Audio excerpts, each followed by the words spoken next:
Right, I think with that, I'm going to get started. The joke. I think the joke is I might need you to keep an eye on YouTube at the same time. That's the joke. Right.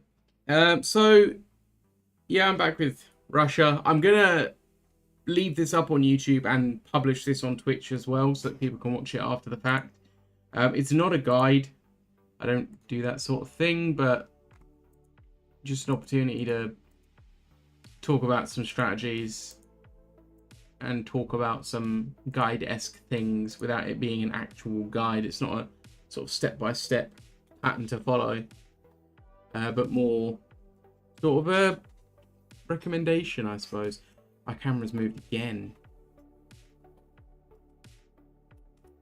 Camera's moved again. Oh, this thing moves on its own. Watch. Watch, you'll be able to see that door in a minute, which I'm going to have to close. Because the door has a mirror on it, which will show you into the other room, which you're not supposed to be able to see.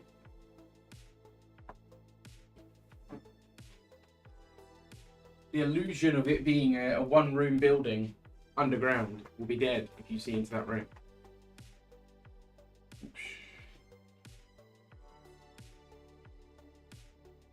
Right, so Russia campaign. Where were we?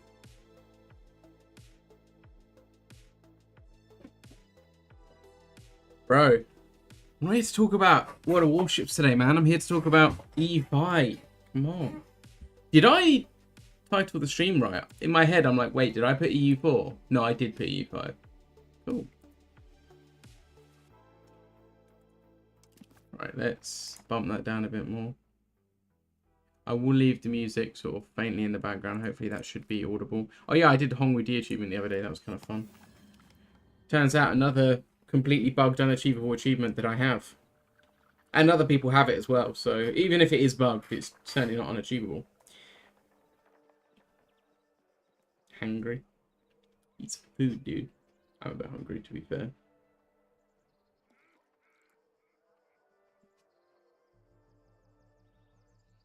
Okay. So I feel like I could hear sounds. Starving? Have you not eaten? Oh, what's happened? What's happened? Why hath you not eaten? Right, where were we? It's been a little while since I played this. You had porridge? Nice. Hey man, that's probably more filling than what I had. I had 2 eggs in a sandwich, and that was it. Just 2 eggs. Right, what were we doing here again? We were annexing subjects. We've got a governor down here temporarily, although I can definitely move that further out once I get my proximity improved. This is an issue of not having a river. No, it's got a river. So what's the problem? I think the road is just not very direct.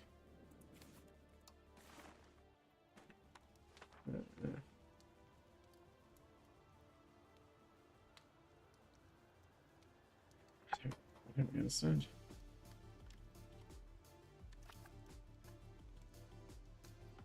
Oh, fair enough. I mean, no, you don't, like, you can not snack, but also not be really hungry all day long. Like, there are other choices. There are other options. I don't like that province is called Demon. This makes me put on edge. There are other options, dude. All these forts are terribly placed, but I'm not too concerned at the moment.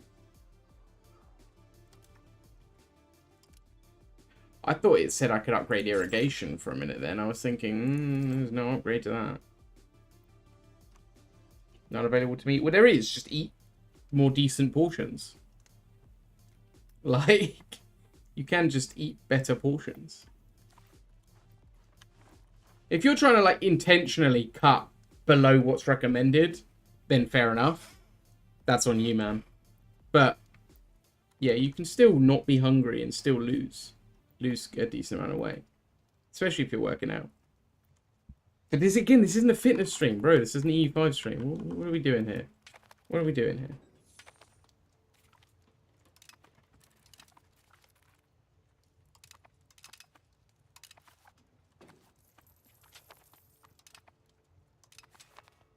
We need to expand east. We need to expand east, and we need to... I need to spy on the Timmies, if I can. Where are the Timmies? It's a rambling screen. It's an EU5 focused stream, my dude. We're here to answer EU5 questions. What happened to Sweden? Other than memes. That's what I want to do, is I want to deal with this northern section. It's not, you know, it's not the end of the world, but I do want to deal with it. Oh, wait, I need to get rid of the rival warlord as well.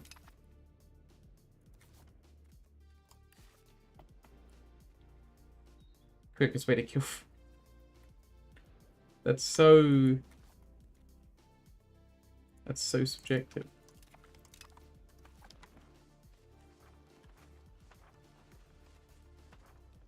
Perm needs to go as well, but I do need to keep annexing subjects, because I remember I got into a real cycle of not annexing subjects quick enough.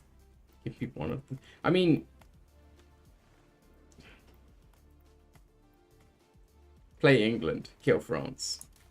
That's what you're getting.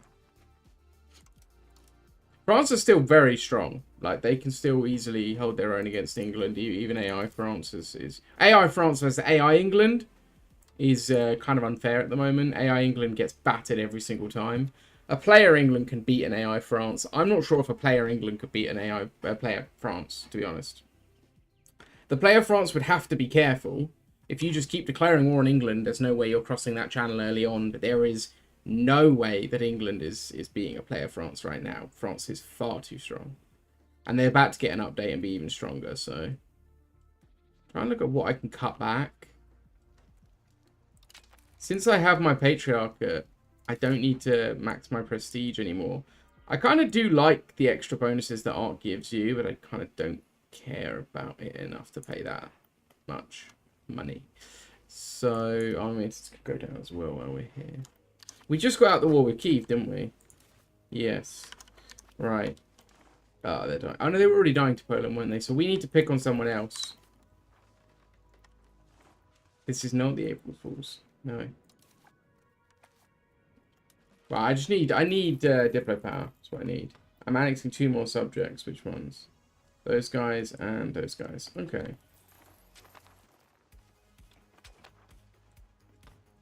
Can confirm this is not the April Fools.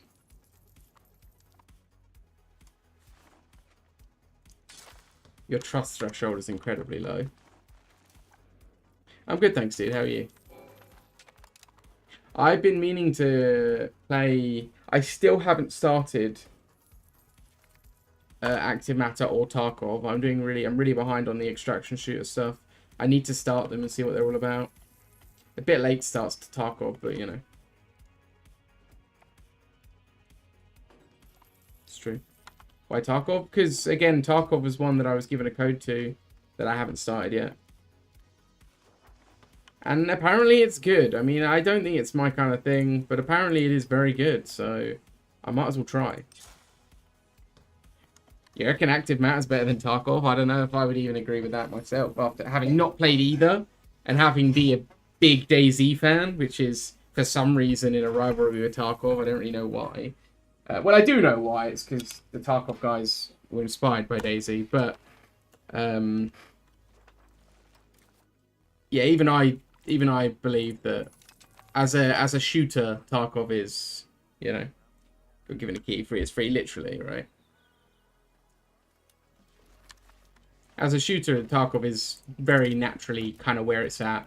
Unless you want something more simulatory, in which case I would argue Armor. But, I mean, there's games like Squad as well, which are meant to be just as good, if not better. But I'm not in that environment. I don't know them well enough.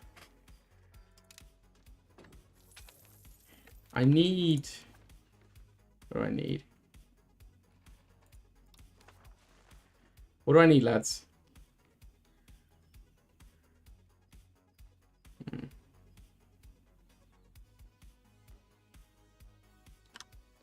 My trend towards centralization is... Oh no, we just need it to fail. It's fine, we just need it to fail. That's fine, and it will fail. Bit more brutal than active matter. Yeah, it's supposed to be a learning curve, from my understanding. But, you know.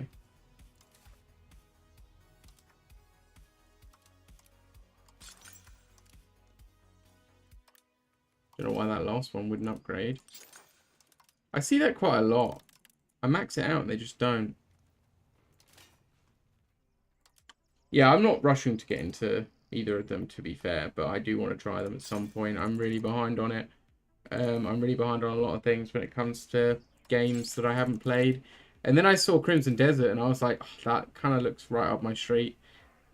Not to mention the fact that I've recently got back into Skyrim big time. So I don't, there's no one has the time for all this. There's no amount of time available for all this. I'll get there eventually. Cool. Right. I'm actually going to use this opportunity to do a parliament. I need this to fail, so I'm going to do a parliament. I'm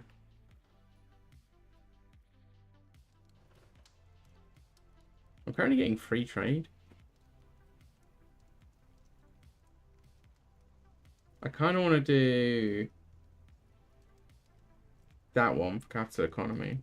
Okay. I didn't know I had that one. I will support land focus to get myself a CB on...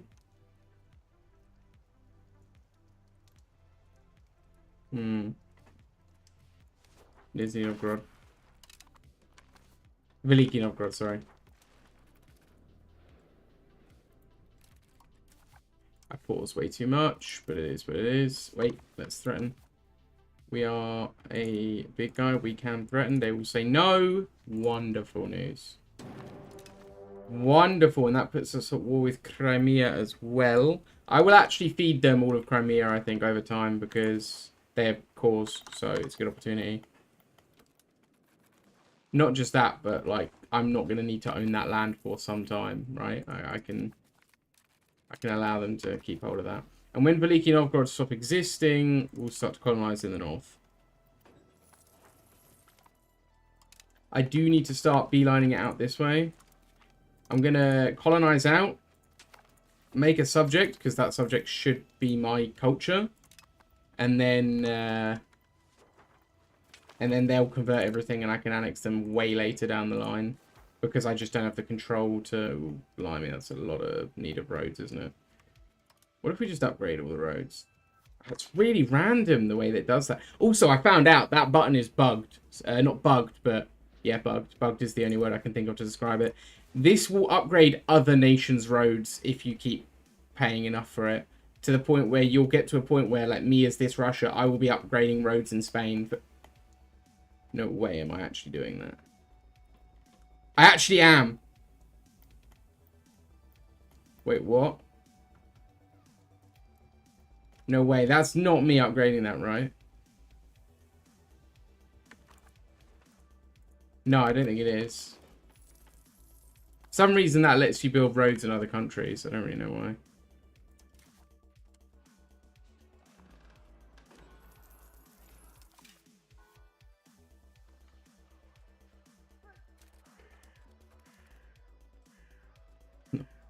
Cold War got hot in War Thunder.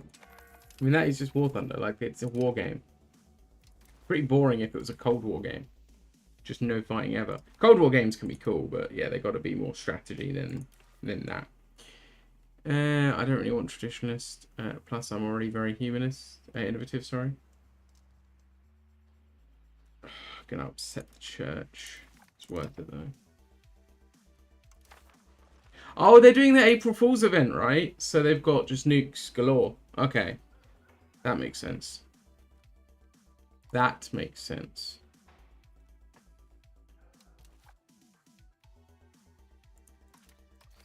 I saw something about them adding aircraft that could just take nukes in normal matches, and I thought that seemed a bit weird, but I just didn't question it. Just didn't think too much about it, like, move on with my day. So it's kind of a waste of money, kind of a waste me doing that Parliament issue because it came to nothing in the end.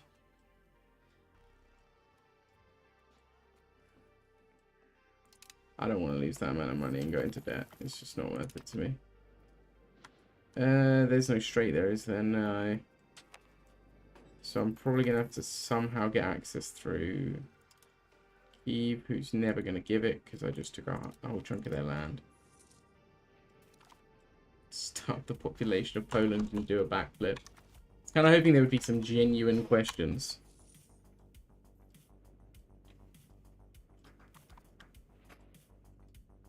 I'm gonna wait till the EU5 players wake up. It's time to learn, man. It's time to learn. If you don't know anything, now's your chance. Yeah. Genuinely, though.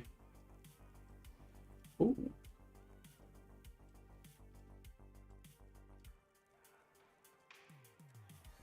What do you mean, bureaus?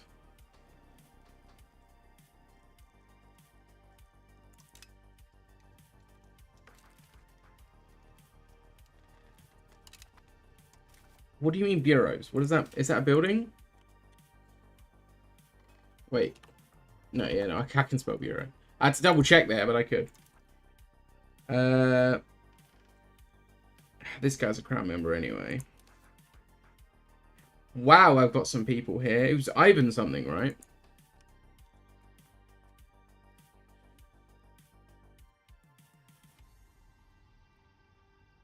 Is it this guy?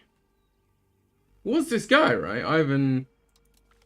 Or was it this guy? I think it was this guy.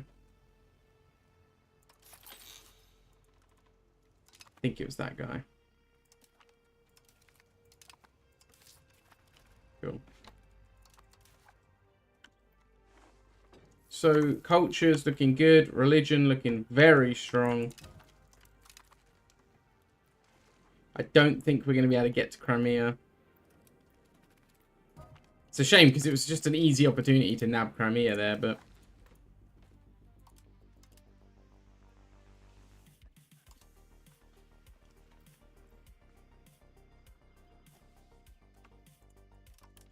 Right. Now that Veliki Novgorod are gone, we got to get colonizing ASAP.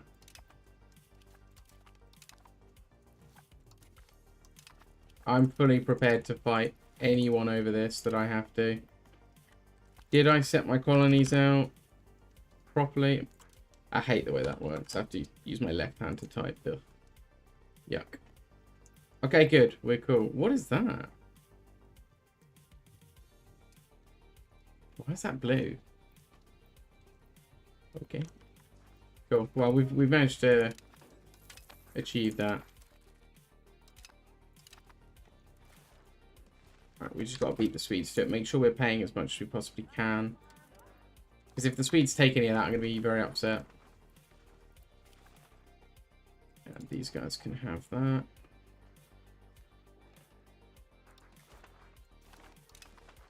Cool. Cool, that's worked out really well. Who have we got a claim on? Sweden insulted us. Don't really care. Spy network on Kyiv. Spy network on Gay Rival Warlord. Spy network on the Timurid. We go for the Rival Warlord first, because it's only so many times that YouTube's going to allow me to say that, right? I can't keep saying it. So, it's what they're called. It's what they're called. It's only so many times, so I'm going to have to change that. Can I not? Oh, wait, no. Oh! Well, where were you a minute ago? Yeah, I've got, obviously I'm going to get access to that cabinet action, right? Obviously I'm going to do that. Sweden is blocked building in territory, and they've started to colonize.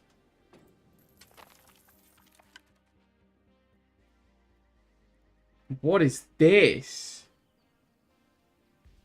What is that?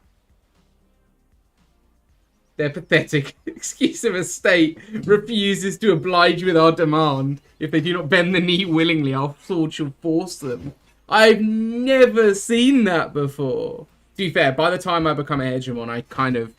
Most of the nations I play, I stop conquering at that point. Because like I like to play tool. I conquer in the early game and then build up. Depending on who I am. I've never seen that one before. That's kind of cool. I respect that. I respect that big time. They've got no allies, so let's attack them and see if we can enforce some sort of colonial claim.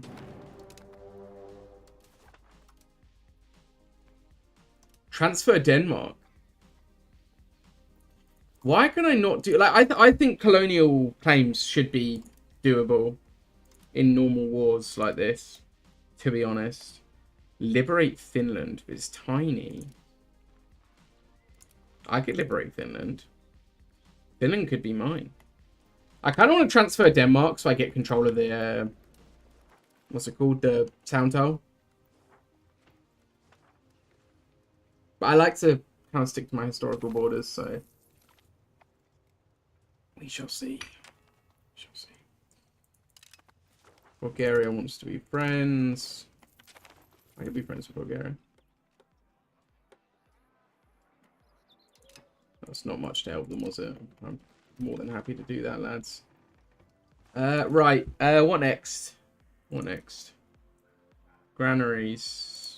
Labourers are the lack, so we're going to build more granaries. Actually, wait, no, it was irrigation that was like the big game changer, and market villages. They're the big game changer for pop. I learned about a whole load of new meta strats and stuff like that for pop growth, but I'm not going to employ them in this because, again, it's not meant to be like a look how much I can do kind of thing. It's, you know, a bit of fun on casual play. Some casual play and fun along the way, hopefully. Well. 10 mil pop's not bad, though, for this point in time. We were hit reasonably badly by the Black Death, but we recovered from that, so that's nice. Fool's Guild struggling from iron. Okay, I know what I need to do then. I need to go into the east. I've got to go here. Actually, already own it. Oh, that's rough. What if I made a market? There's one there, really?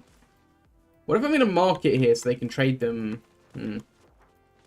Let me think, where's the best place to make a market?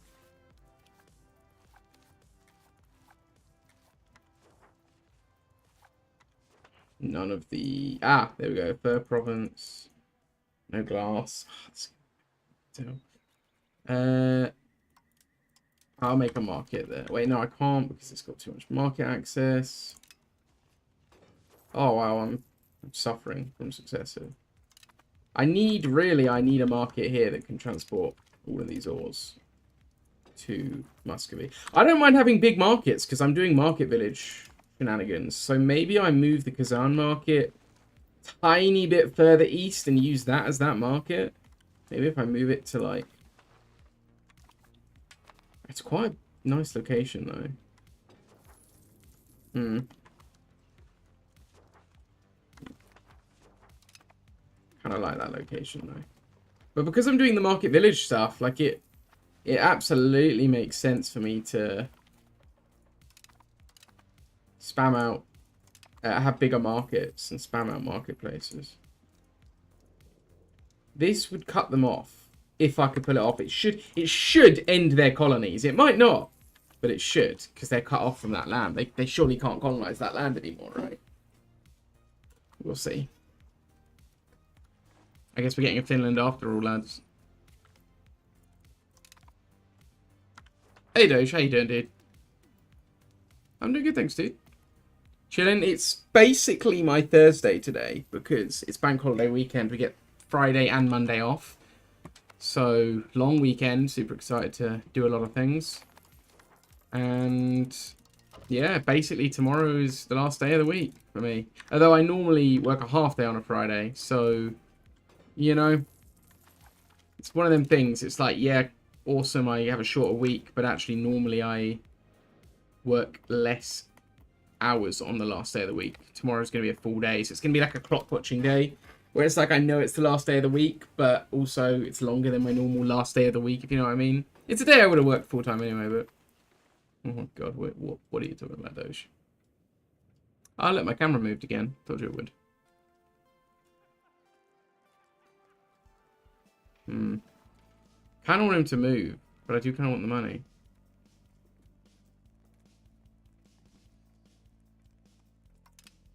I love how I get money for an event that says he comes to work for me. Like, I'm not paying him.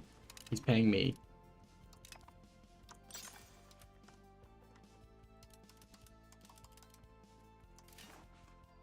What's this elephant you're talking about, Doge?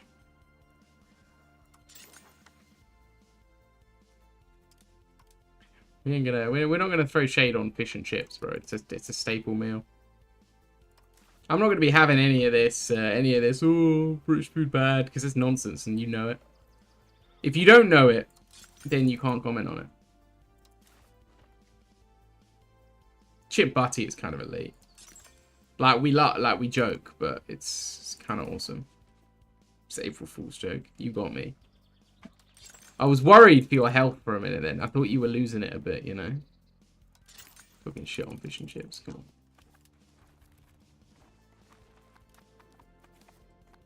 Also, like, fish and chips is such a nondescript. Like, if you say, oh, I don't like fish and chips, it's like, but that could be anything. Like, fish and chips could be a tuna baguette with some chips on the side. It doesn't have to be, like, battered cod, which is, like, traditional fish and chips, or haddock, with, like, traditional British chips. You know what I mean? Like, it could be anything. It's just one item and another item. But traditional British fish and chips is kind of elite. I'll stand by that. I will stand on that. I don't want this island for roleplay reasons.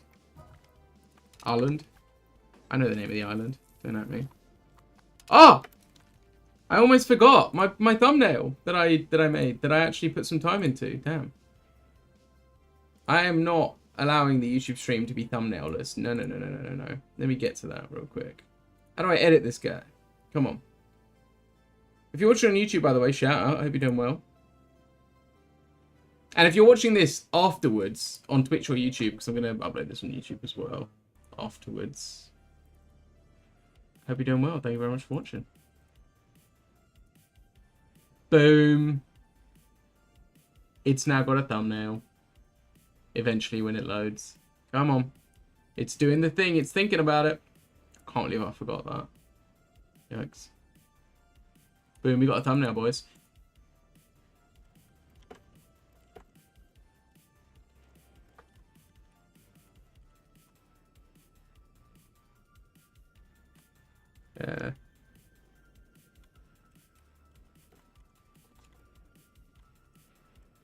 I'm describing this. I'm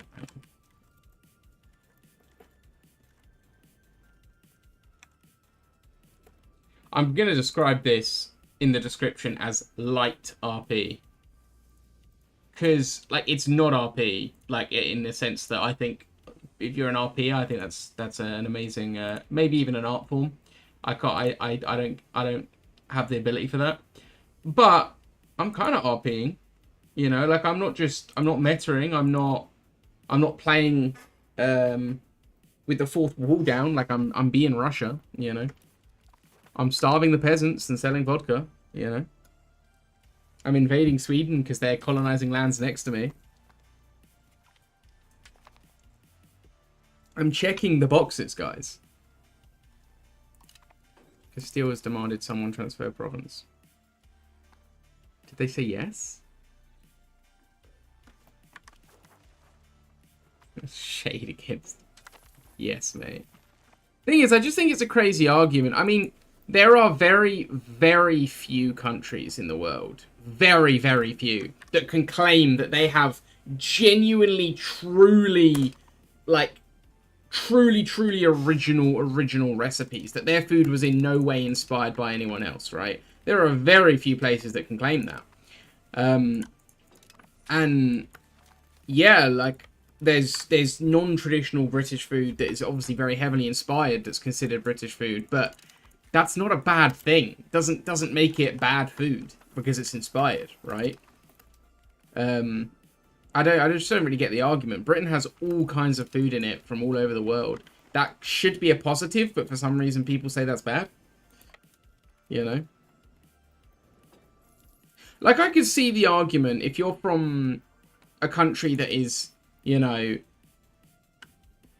distinctly culturally rich for 1,000 years, kind of like England is, but like China or like Japan or you know, your Italy or your Spain or, you know, countries that for 1,000 years they have been what they are now, you know, not literally what they are now, but you know what I mean, right? They've had different governments, ideologies, you get that, but you know, they are still, they were, you know, Italians were Italian 1,000 years ago and they're Italian now, you know, within reason. You know, there was Greeks in the south and there was Spanish, and you know, you get the point. But if you were like a country that like is a modern-ish country, like your cuisine dates back 50 years, and you're throwing shade at Britain for having inspired cuisine, but that cuisine dates back 200 years, but it's inspired, so it's bad. It's like, pick a lane, bro. Pick a lane. What are we doing here? Embrace his views. It's cool. Or research. Kind of. I don't want to do outward, though. Still, I want research. I'll take research over anything, to be honest. Research will always come number one for me. Yeah, rant about food over. Mince pie and mash, bro. Pastries, like bakes and pies, they're not, I don't think a lot of, like, I don't think pastry as a whole is in any way uniquely, like, authentically British in any way. I think several cultures and countries have done it over the years. But some of the ones we've got, man, go so hard. Go so hard. Yeah, I don't really get that argument. I don't get the food. I never will understand the food thing. It's not bad to have loads of different types of food. I just don't... And, like, that's the thing. Like, when you say, oh, X food is bad, like, odds are it includes something that is also, like, you're also claiming for your own, right? Yeah. Anyway, we'll move on to the food topic, because I'm sure that's going to incite some fun rage bait comments. I welcome it. I've gotten pretty good with rage bait. Like, if there's, like, an easy, like, a, you're an idiot, shut up, then I'll just give it to you. If there's not, then I'll probably just ignore it. Like, I don't really care, but... that is beyond stupid comment, okay? Listen. One of the cuisines that I'm more familiar with outside of the UK is German cuisine. And actually Italian cuisine. Not familiar on like a cultural level, but familiar as in I know a thing or two. You're not in a position to make those comments. You're not in a position to make a comment about spices, okay? You're just not, right?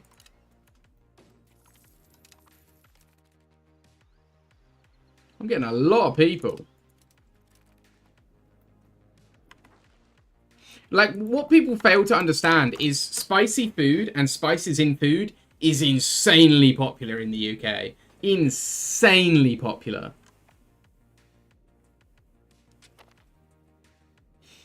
Like, this whole meme that British people don't know spice is wild to me because it's such a popular... It's not traditional, but it's so popular.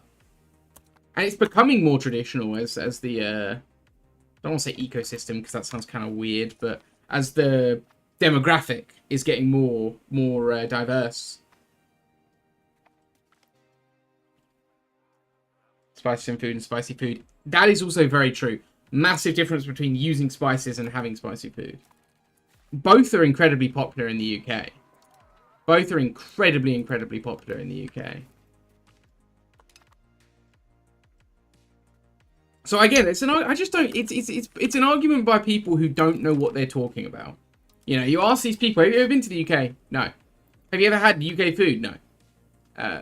Do you know any UK food? No. Well, how can you talk about UK food then? How can you, you know, like...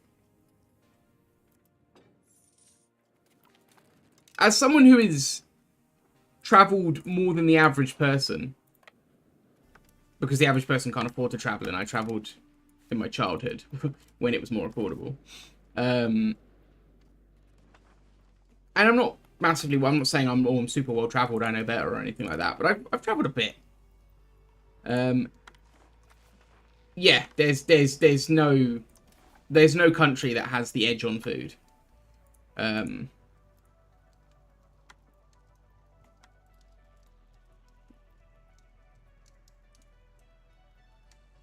Oh yeah, Sean. It's people that like genuinely think that looks disgusting. They, yeah, oh, yeah. I mean, post-war makes a big difference to food, right? I know it's a bit of a meme, like, oh, eating like the bombers flying overhead, but it's a real thing.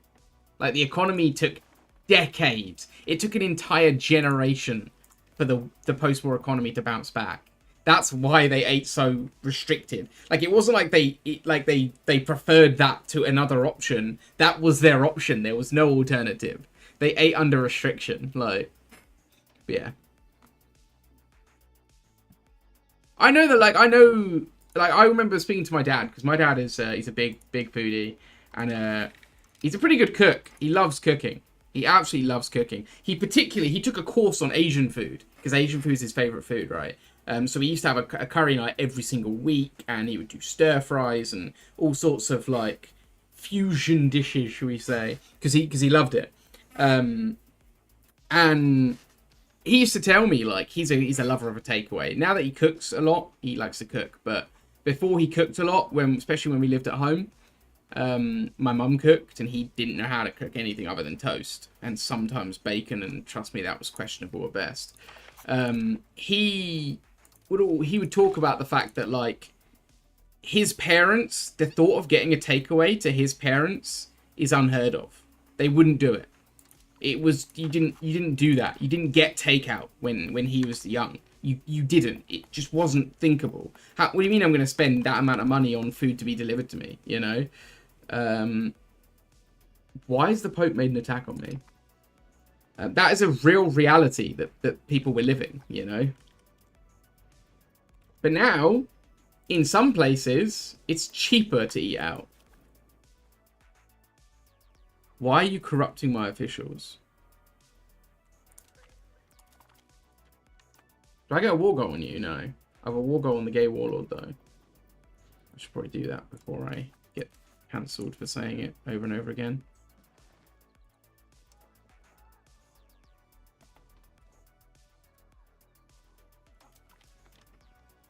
Delivery prices are insane now, yeah. So it's become less affordable now, particularly if you're further away from the places. But there was a sweet spot about 5-6 years ago where it was cheaper to get food to take away than it was. It's still cheaper probably to walk into a takeaway in some cases than it is to, like, buy the equivalent worth of ingredients. Again, people don't eat like takeaways though, so you wouldn't be buying the equivalent's worth of ingredients. But you get my point.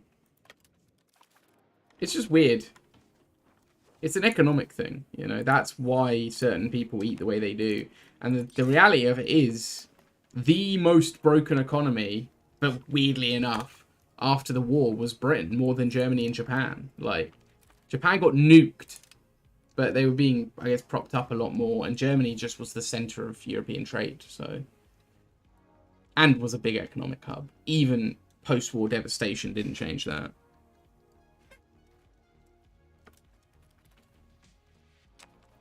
But it was different philosophies, right? Like, in places like that, the reason why they prospered then and why they prosper now is because they have a culture of, not a culture, but like an economic culture of you have to spend to earn, right?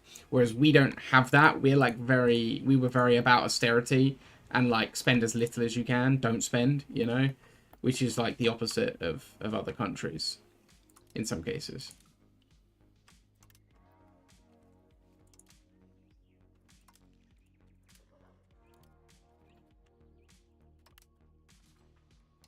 Okay, send that.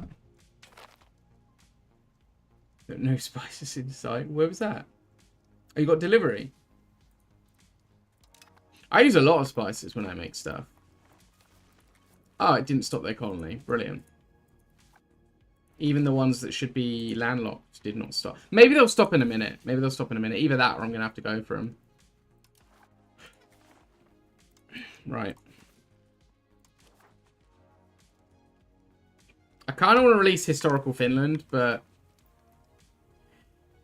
But I also kind of want a Russian Orthodox subject. Not that they will be regardless, right? They'll... Maybe I leave them finish. Right,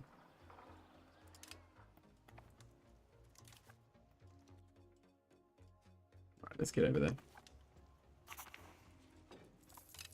Right, have these colonies stopped now? Yes. Yes, the Swedish ones have... The Swedish ones that don't have a coastline have stopped. We need to nab this coastal province if we can. I know we can't control it, which is kind of annoying. I wish you could kind of focus locations, but hey.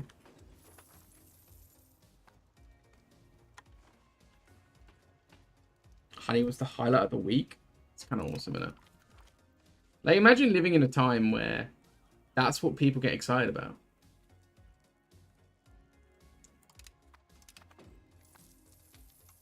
Holy shit, we can have some honey on our food this week. You know, that's great.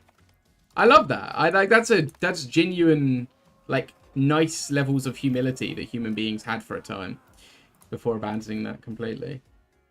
Still get excited when there's honey. Not like they do, man. Or did. You know? You may get excited, but how excited is excited? We don't need that. We do need the speed of annexation, actually. Probably beeline that. Have I done my... So... What have I got from this age? Literally nothing. We need confessionalism, really. Because that gets us our cabinet seat. And it should get us our... Surely it would get us our... Oh, no, it's in pike and shot, isn't it? Our No.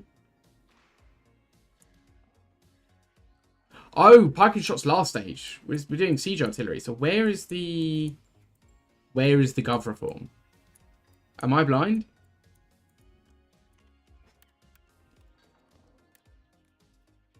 The prince. It is in... Yeah, it is in confessionalism. Yeah, the ages have research trees. Generally speaking, it's impossible to research everything. People kind of already have started complaining that you can research too much. I think if you can't research everything, I think, fine, leave it at that. I don't think you should really be like, oh, I haven't researched half the text in the game. Oh, no. You know, like, I don't think you should have to decide between having up-to-date military units and getting battered or having up-to-date buildings and making money. I don't think that should be a choice. Like, yeah, like, little individual texts, like gems output and subject income, sure, maybe you have to make a choice whether they're worth it or not. But I don't think it should be that restrictive where you're literally like, okay, I either die because I have no army or I make no money. Like, but people are pushing for that I've seen. Not many people, but I've seen people talk about it. I think it doesn't need to be more restrictive than it is, personally. That's my opinion, but... kind of want to go for institution growth, but go for subject income instead. Just pay off the invaders. It can't, again, like at the moment that works, but again, I've seen complaints that it's too easy to get out of wars, which, to be fair, it kind of is. At least it was last time I got into a coalition war. I just paid my way out of it at the beginning of the war. Like, they didn't even try and stay in the war. But that was a while ago, so hopefully it's changed since then. I don't think it's a bad thing if you can leverage your economy in way of not fighting. Then you would take the economic path, right? At the moment, you have to be both. You have to be militarily and economically strong. Because the AI will, even if you're 90% of the AI's trade and they rely on trade for whatever reason, let's just say that's the case. It rarely is ever going to be the case, but let's just say it is. They will still attack you because it's the AI and they see you're weaker than them.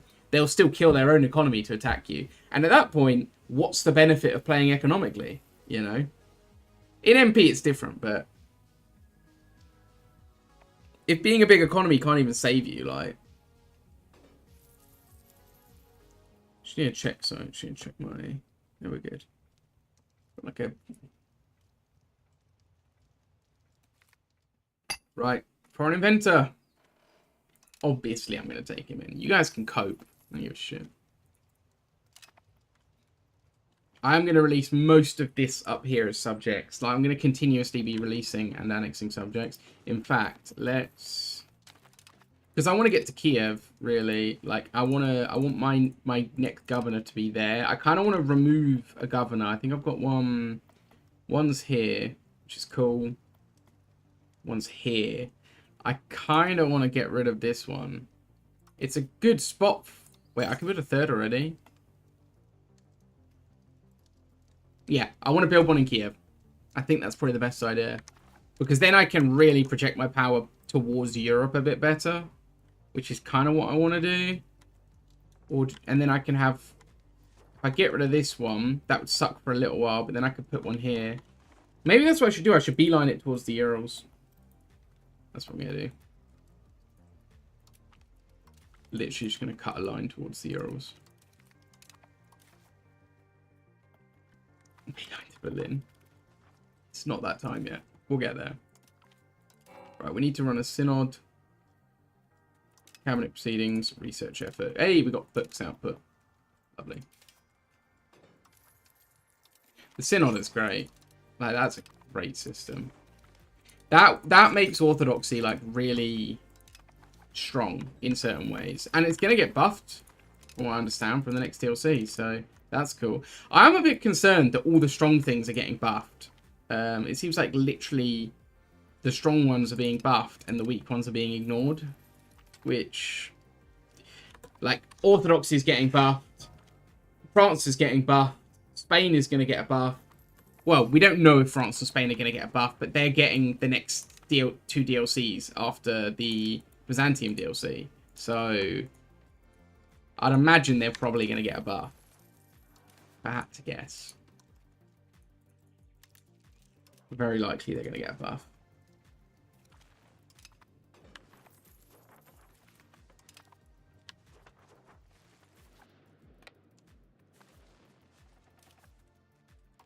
Right.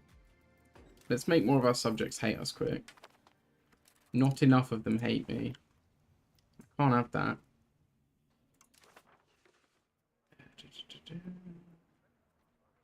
Where is enforced religion?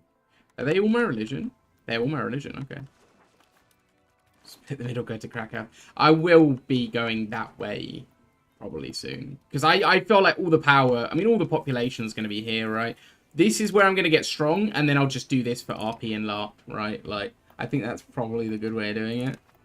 It's the way I've always done it in EU4. Like, go for the west first, because that's where the actual value is, and then go east. Because if I go east now, like, I've got the Timurid, a big Timurids, there's probably a big China on the other side as well. They're going to be a slog to fight. And while I'm doing that, the Westerners are going to get more powerful as well. If I take out the West while they're weak, when I get there and inevitably there's a monster to kill, I'm ready for it. That's my plan. Do I have any explorers?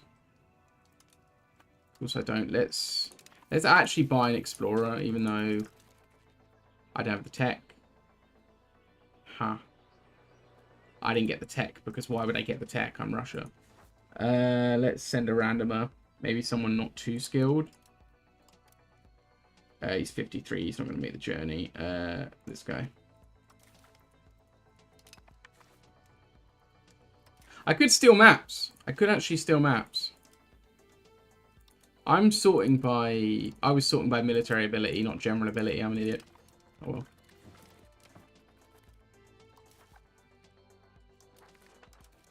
Right, we got artillery, but we need confessionalism.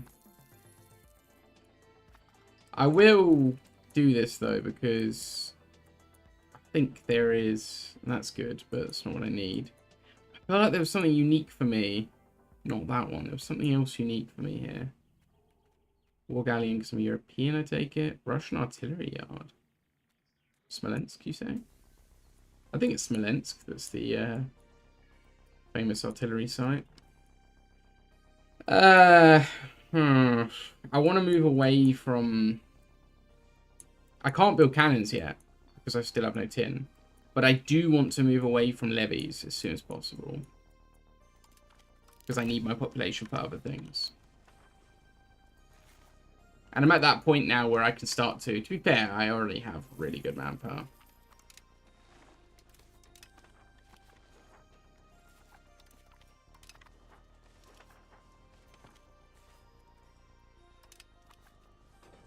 No Swedish colonies. Ah, we've kicked the Swedish out of here, although Norway is doing it. Maybe we can kick Norway out? That'd be nice. Doubt we will be able to fully kick them out, but...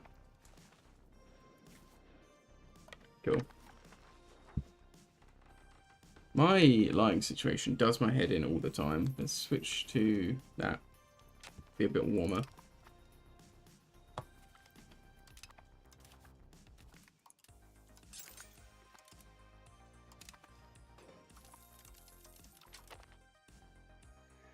Grants access to another cabinet action. Disease resistance, you say?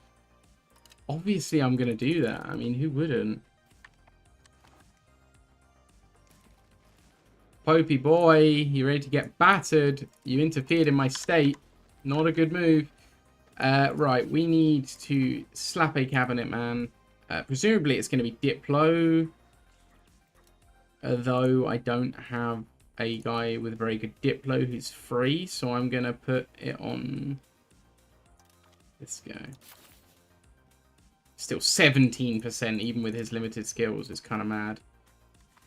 Let's just quickly see. Can I replace him with another crown member who's better? No, there isn't one. Okay. Fair play to him. Most skilled in his family.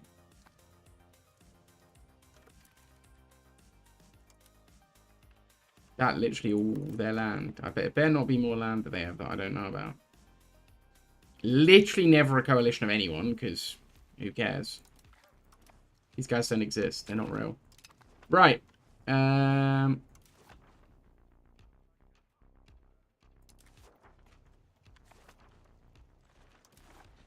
gonna have to... Why can't I annex you? They just became... It's irritating. Alright. Let's create our new subjects first, then. Oh, wait. Should I create historical Finland and actually accept the Finnish people? Could be cool. Is Finland there? They are. They're Finnish. They're Catholic. I could convert them. Would be kind of cool. Don't know what they'd get cores on, but it'd be kind of cool to have like a little baby Finland. Make them a fiefdom for roleplay. Why not? I'm a roleplay minded individual. I might as well. Let's first of all make them Orthodox. You can be Finnish, but you must be Orthodox. And then let's start feeding them land.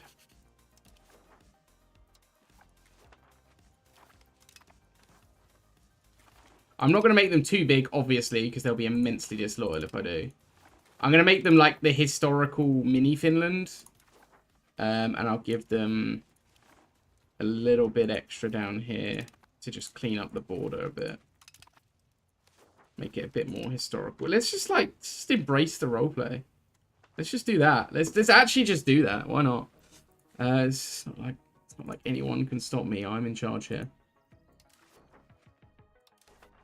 I don't want to give them more than that. I think I'll create a second subject.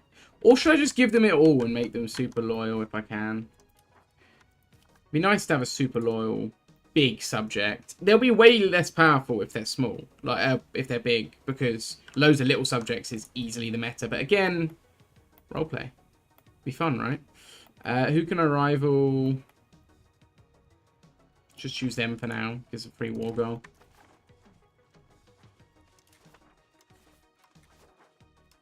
I'm back to 72 subjects, so I've got loads of ability to make subjects.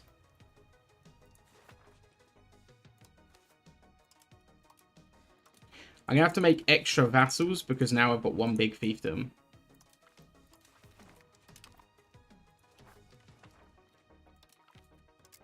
Let's make these 3 all vassals. I might make them Russian. They're very Swedish, maybe. Because I don't want Swedish and Finnish vassals, right? Like, I'm happy to have the Finnish vassals, but I don't know. I'm doing Finland for the roleplay, so like, I feel like anything extra is unnecessary. But cultural hegemon though is nice.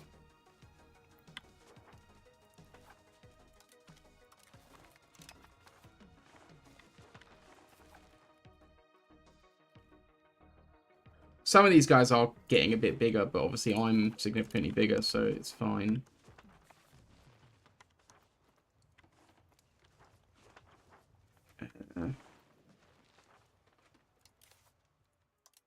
And these areas are getting bigger, which is nice, because that is just less subjects, less hassle.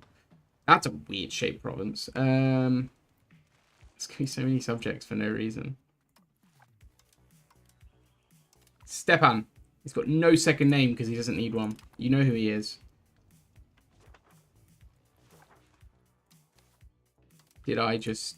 Yeah, I need to do... I'm trying to make it even between vassals and fiefdoms to curb the number of vassals and number of fiefdoms versus overlord modifier.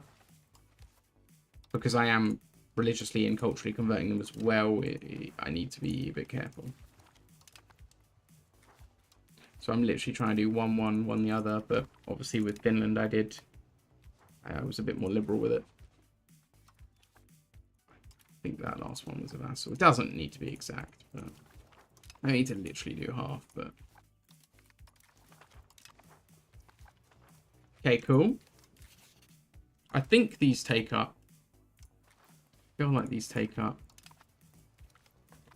Yeah, they do. Okay.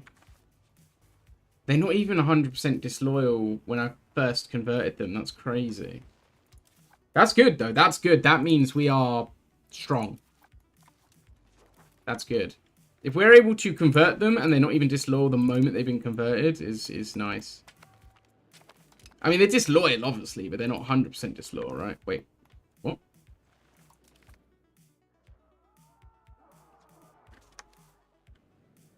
Who are you attacking? Those guys. Okay, we need to get back there fast.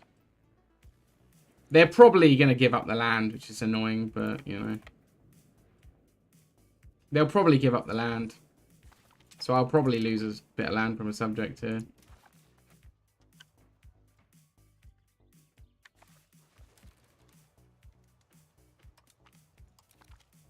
Very... Oh, I forgot to annex. I forgot to begin annexation.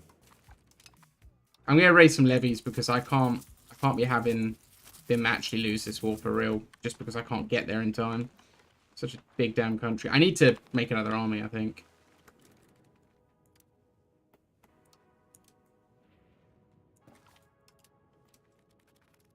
I need to make another army, I think. I've got enough manpower. I could totally manage it.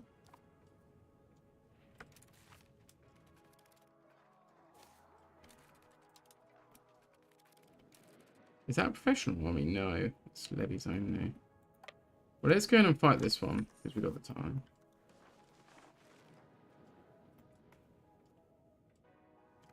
Okay, that looks like we shouldn't be doing that, but well, we're in anyway. Wow, we got battered. Okay. This army didn't do anything. It just arrived and died. We're getting a lot of excellent ministers, aren't we? Because I'm limited to not being able to get cannons, it's really annoying me.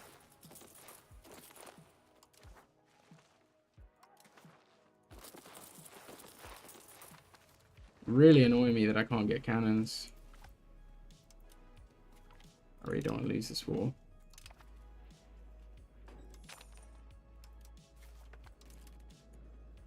That army died because it arrived with no morale, which is annoying, but it happens. But now we're good because they are getting better units. I can liberate this fort and we can go on the offensive. Ugh. Stability dip, that sucks. Poor start again, but that's just my thing. Every war starts badly and ends in total enemy capacity. They fully reinforced that fort. That sucks. That really sucks, actually. That's very annoying. Don't always see the AI fully reinforced forts because they can't always afford it.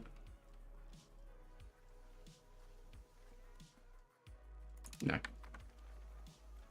You don't need to do that. It actually benefits me not giving it anyway. It's not even like it's a beneficial one that I'm choosing not to give.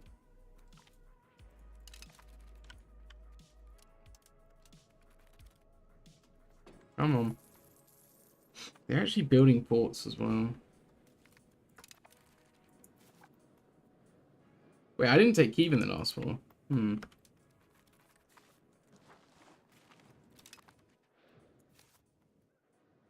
They retreat, okay. Oh, my Sardar. It's Kazani. Why are you Kazani, sir? You are Emperor of Russia, bro. Why are you Kazani? What point did he become Kazani? His mum's not Kazani. His mum's... So his mum and dad are both Russian. Why is he Kazani? It makes no sense why he's Kazani. Unless he had an event somewhere to convert his culture and the AI just decides that that's... I mean, the AI does do that for some reason. The AI does convert your characters for some reason.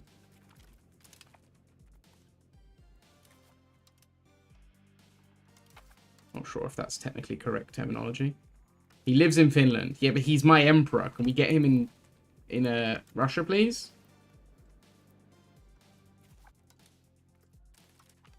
Right. Him and his future heirs are now Muscovite. Cool. That was bizarre. She's really good. Ryazanians in Greece. We're like really taking over. Okay. I think Ryazanian's Russian. He's in the Russian group. Bound to be Russian.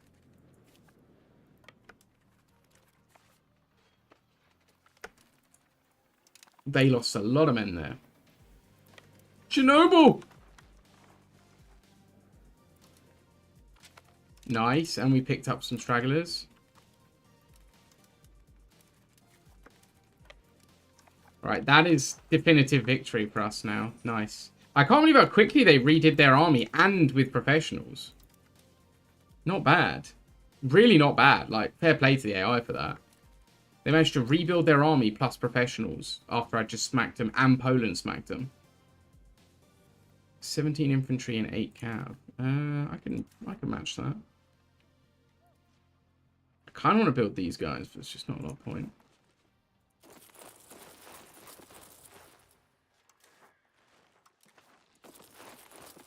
I'm going to go only heavy cav because I really wish I could build cannons. I'd have loads of cannons if I could build them. It's kind of a bit gutting, but hey-ho.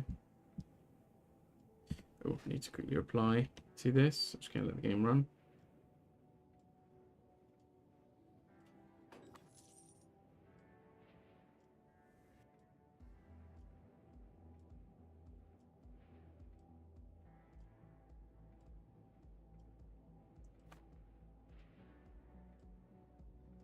Okay.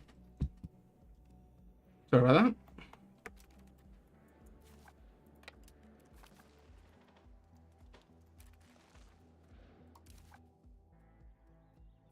Requirement's not met. Never. Okay. Can I do anything to any of these guys?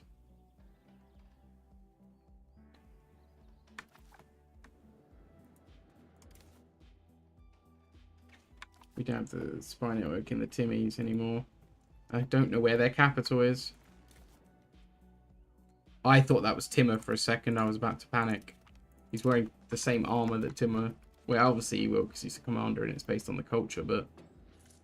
Yeah, that made me nervous for a second then. I thought we were having Timur too. Come on. Come on. Keep everyone from colonizing, please. Okay, it's only Norway trying, and I think I might beat them. Because I've just got more ability to push colonization.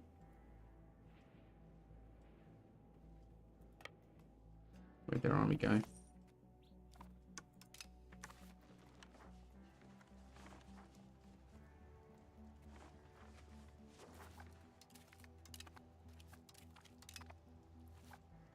But we're paying way too much on colonization again. It's fine. It's not important.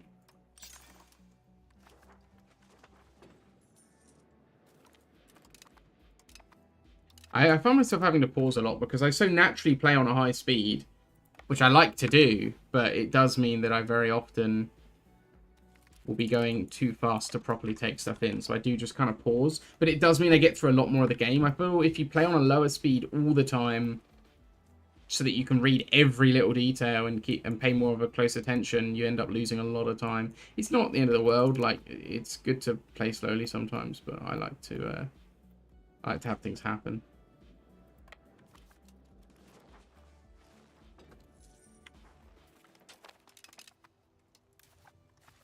Damn it. Yeah, I quite like to move.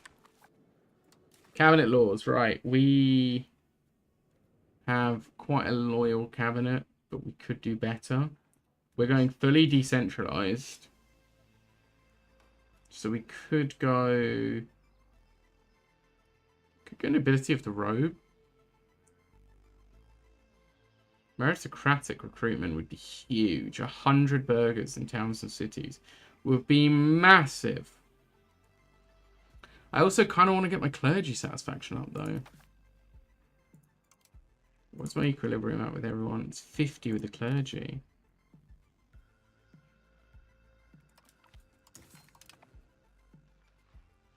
Yeah, do you know what? I'm going to do meritocratic because 100 extra burghers. Naval tradition, though, I don't care for it. I don't want the legislative efficiency because I'm really relying on my cabinet for things like proximity with all the extra reforms. I actually think this one might be the best one. I don't like traditionalist. I'm very much an innovative enjoyer myself.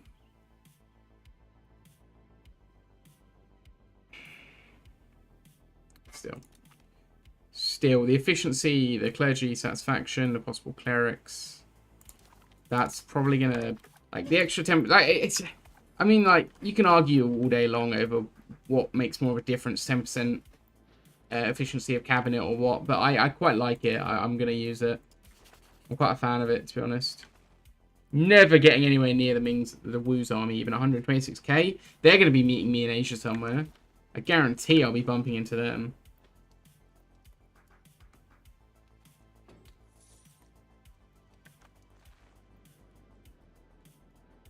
It's going to suck when I do as well. It's going to really suck. I'm glad that I can build another governor, because I actually am going to build one over here, and I'm not going to create only subjects over here, I think. Once I've cut a way through, I will just keep it as my own. Oh, that's cool. Kind of want to go inward. I don't need to go outward. Inward benefits me more. Diplo capacity though, power projection. Let's copy away. Let's just get instant research. I actually think, now that I'm like thinking about what I just read, I actually think it might have been more research overall if I'd have done the second option and got monthly boost rather than instant hit, but it's fine. Why am I losing money?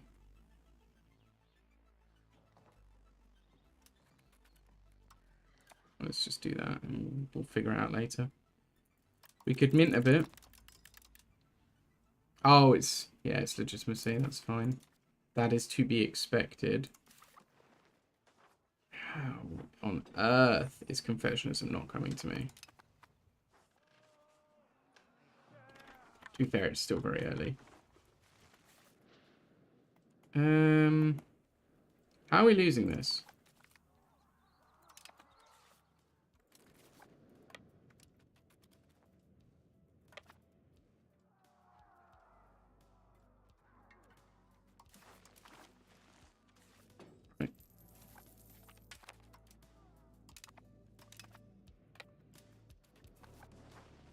I'm gonna, because I want to get rid of my levies as soon as I can, so that I can actually declare the next war on the old Pope. I want to get rid of the Pope. I want to force convert the Pope for the memes, because then he'll stop spawning. Catholics won't be able to accept him if he's not there, I don't think. Like, he'll keep respawning unless I convert him, as far as I know. Wait. Yeah, it's still got like half a garrison.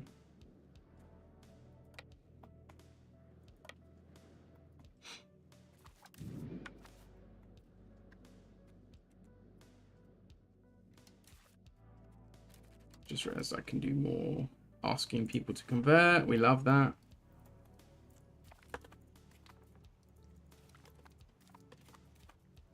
That'll definitely spark some rebellions that I'll have to deal with, but it's fine. Okay.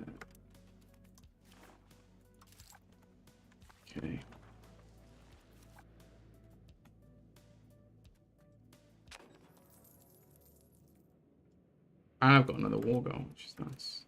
I don't think I need my cabinet for much more now, so I'm actually just going to treat this as a free war goal generator and keep attacking where I can.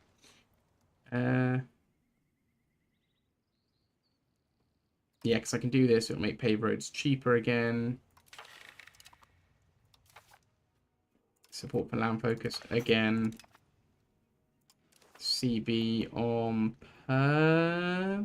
Actually, it would be better to get a CB on these guys, because then I can do follow through on threat, and I can occupy the war goal, and I won't have to push all the way in. I think that's probably the best move, but I will need to end this war, like, quickish now. I have no control over the war, which sucks, but you know.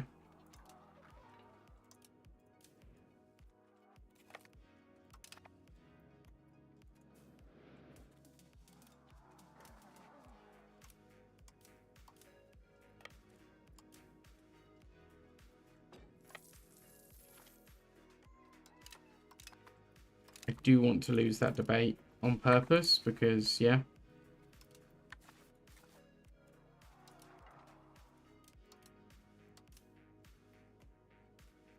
Let's move the peasants over there. Right, where do we not have roads?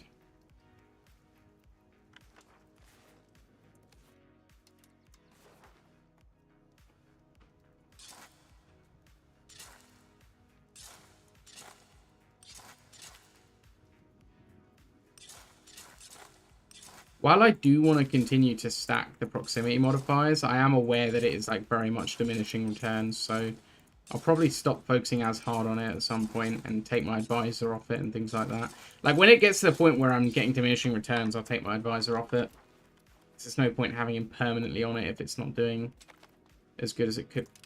Hope is about to get destroyed.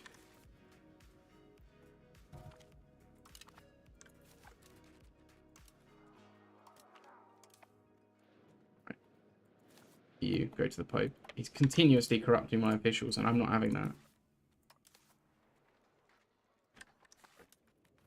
Can I send a threat for this war goal? I don't think so. Yeah, we have no Caspella that we can use.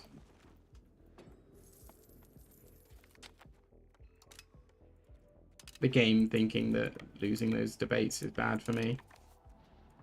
Come on.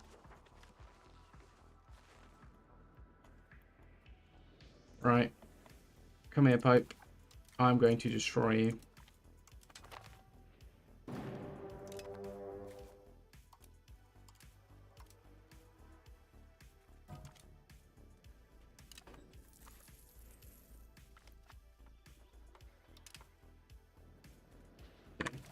I can't get through right now, but I will. When I do, it's bad times for them.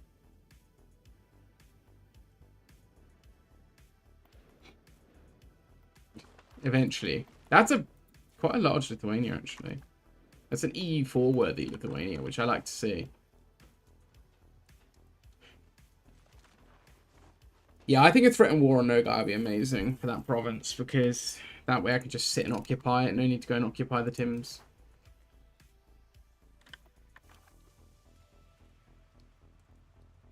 Right, what is the Finns' reason for disloyalty right now? Is it just conversion? Yeah, literally just conversion.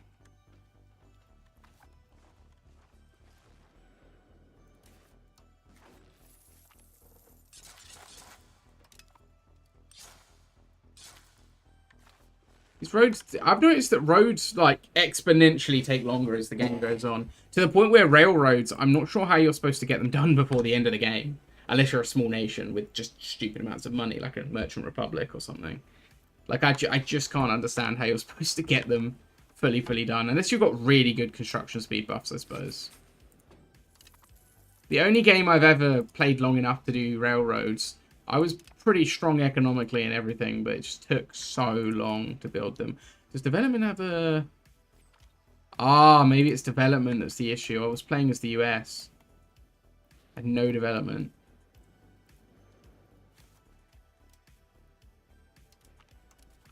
Shit, they're my rival. I didn't think this one through, did I? Didn't think that one through. Oh well. It's not oh well, because I need to get there, but...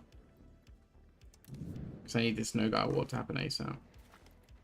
Don't think I can threaten war while at war, as far as I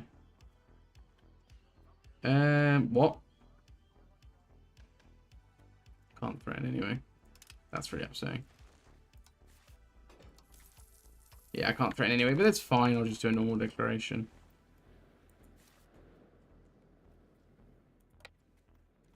Why is my vassal not piecing this one out? In, like, hello?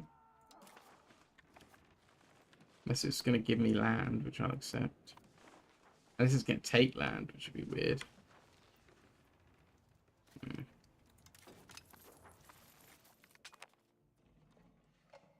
Get rid of the inflation and go towards capital economy. Let's go. Why not?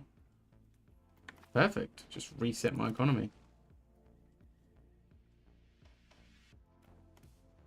Oh, Finland's not disloyal. They just have high liberty desire. They're not under 50 loyalty. They're over 50 desire. That makes sense. Actually makes a lot of sense.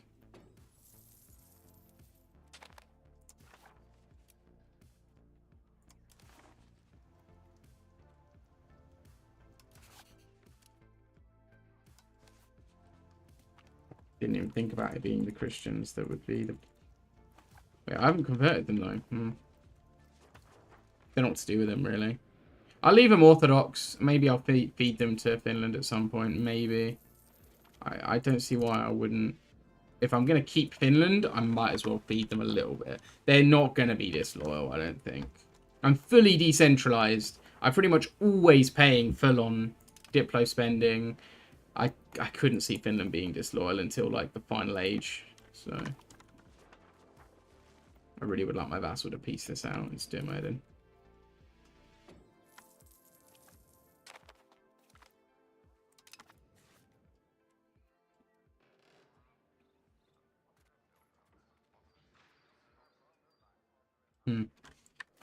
It's awkward. I don't think I can get to them. Damn, how an airdrop would suit me right now.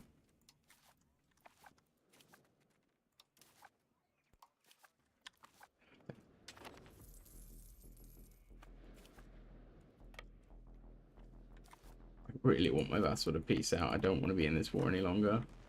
It's completely pointless me being in this war. They're not even going to give me anything. I don't know. Like 68% war score. Surely you can annex the revolter. Or is it because of this fort? Maybe I should go back and deal with that fort. I'm going to take this army with me.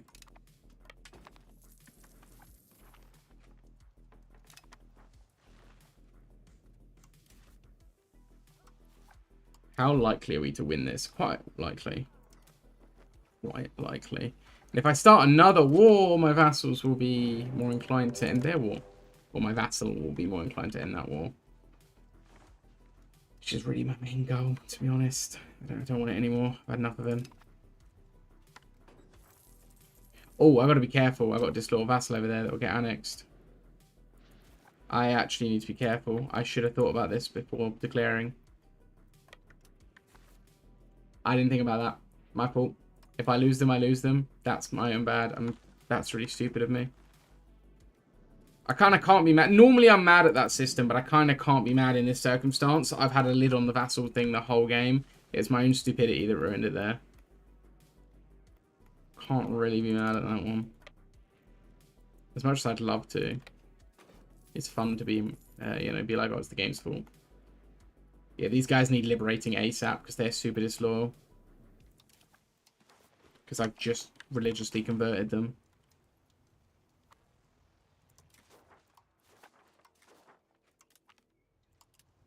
let's go.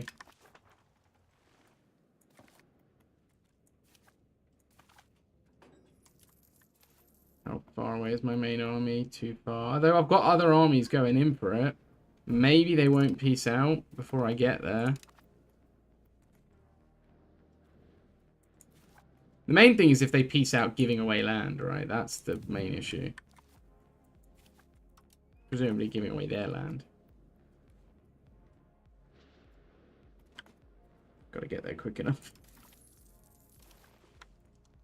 If it's not occupied, they can't take it. Someone go for it.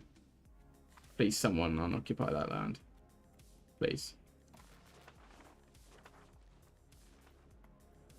Okay. They're still in it. They're land. Oh, because it wasn't the capital. We're good. It unoccupied itself. Cool. Okay, we're good. We are absolutely solid. Our vassals are okay. They're kind of maybe in trouble, but that's fine. It's okay. They'll be fine. They'll live. Sort of.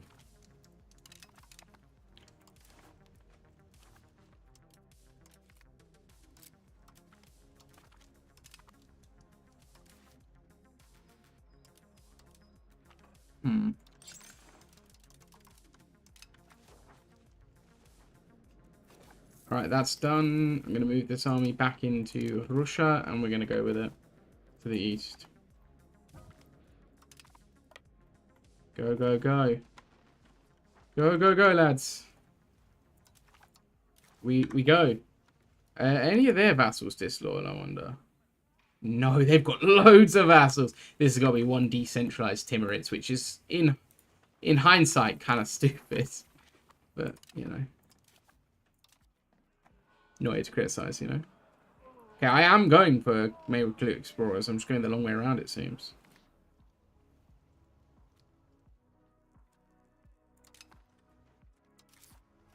Number 3 great power feels really good considering I didn't start as a small nation. I think I was like top 30 GPs from the beginning, but still climbed a fair way to get there. I'm okay with that.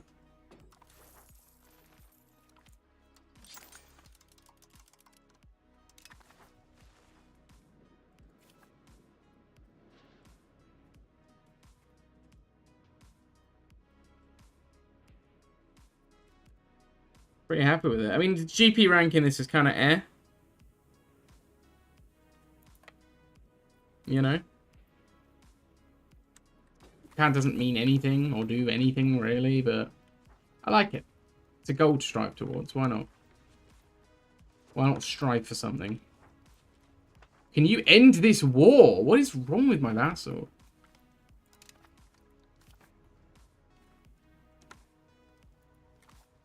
I might have to declare war on one of these guys to get through. Who would I pick? Probably this guy, right? They're my rival, and then I could create a subject there. It'd have the whole area. Oh, they got baited by my subject. Amazing. It looked like they got baited. Maybe they didn't get baited. Either they annexed my subject super quick, or my subject was already retreating, and they were just trying to move to it, but... Oh well. What matters is that they got smacked. Either way, they got smacked. That's what matters to me. Ah, they did get that province. Ah, that sucks. They did get that province, so well. It's really not the end of the world, so...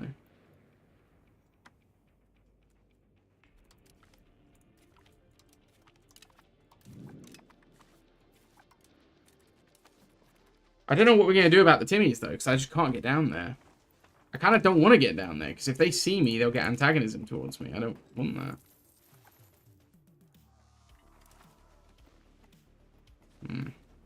Let's send this army to deal with the eastern side of things, and I'm going to send this army back after I'm done here.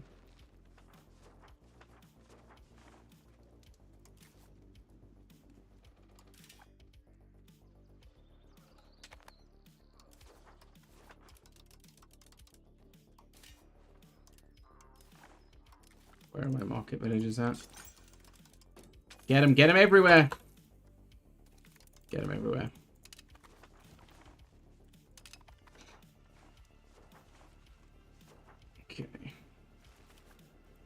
How is 26 enough to siege that? 26 whole men is enough to siege that. Really? Really? Come on. How is this war still going on? I'll take some prestige.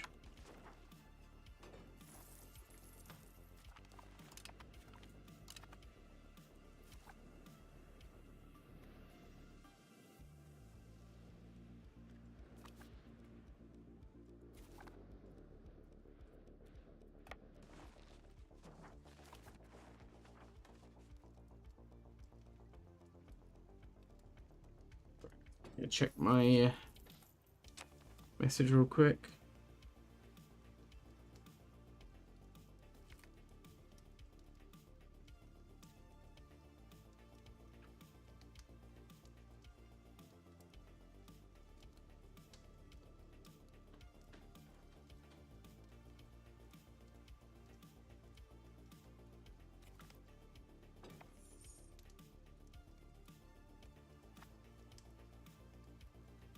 Right, sorry about that, guys.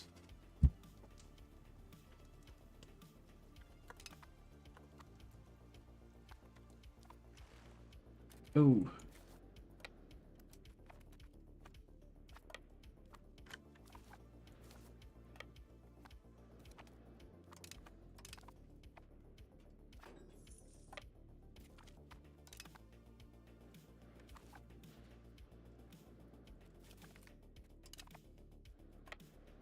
Okay. We're going to take on the Timmy's army. Okay, they did take the land. They humiliated them and got war reps. They did take the land back. Cool. Okay, we've absolutely just embarrassed them on their home turf. They are a steppe horde who has been battered in the steppes. That is sad. Yeah. Get the friendly dog. Right, I'm going to send this army back to Moscow to be ready in case anything else funky happens. Where's Moscow? There it is. This guy can sort of deal with the north and the west, and this army can then deal with the east and the south as much as possible anyway.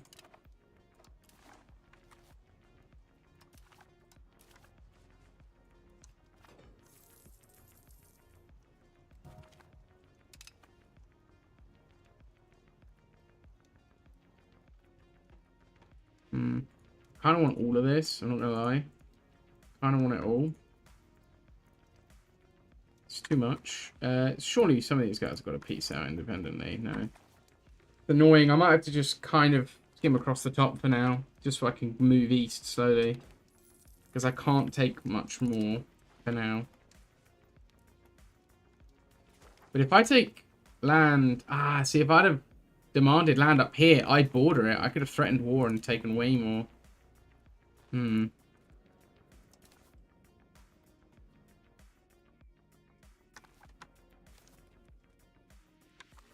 not getting access. I'm going to have to find another way. Unless one of my subjects get access, that'd be kind of nice.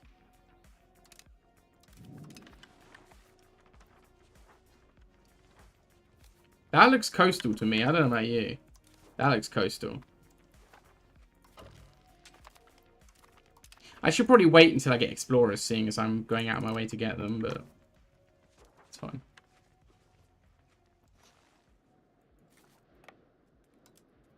How's everyone doing anyway? It's weird. It's Wednesday, but it doesn't feel like Wednesday. It feels like Friday to me. Technically, it's Thursday, but from a technical point of view, this is my Thursday because I'm off Friday. That's how that works, right? It's Thursday because I'm off Friday. That's time. Hey, you need to stop. Timmy, man, you need to chill. Really does my head in when they just run around. Like, I know it's kind of better behavior than them being stupid and attacking my obviously superior army. But the fact that they just run around picking off the little armies does my head in because they're so fast and they can and they know where I'm headed. They can predict my movement because the AI knows what province I've sent them to. kind of feels like robbery a bit. Cool, at least we got the win.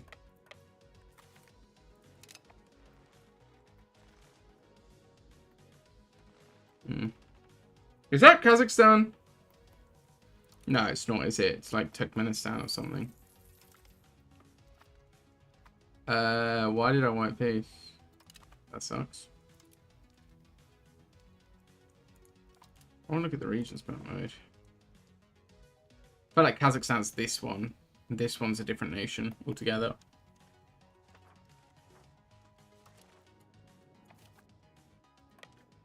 I feel like that's the way around it is. I don't remember which way around it is, to be truthful. I'll do my best, lads.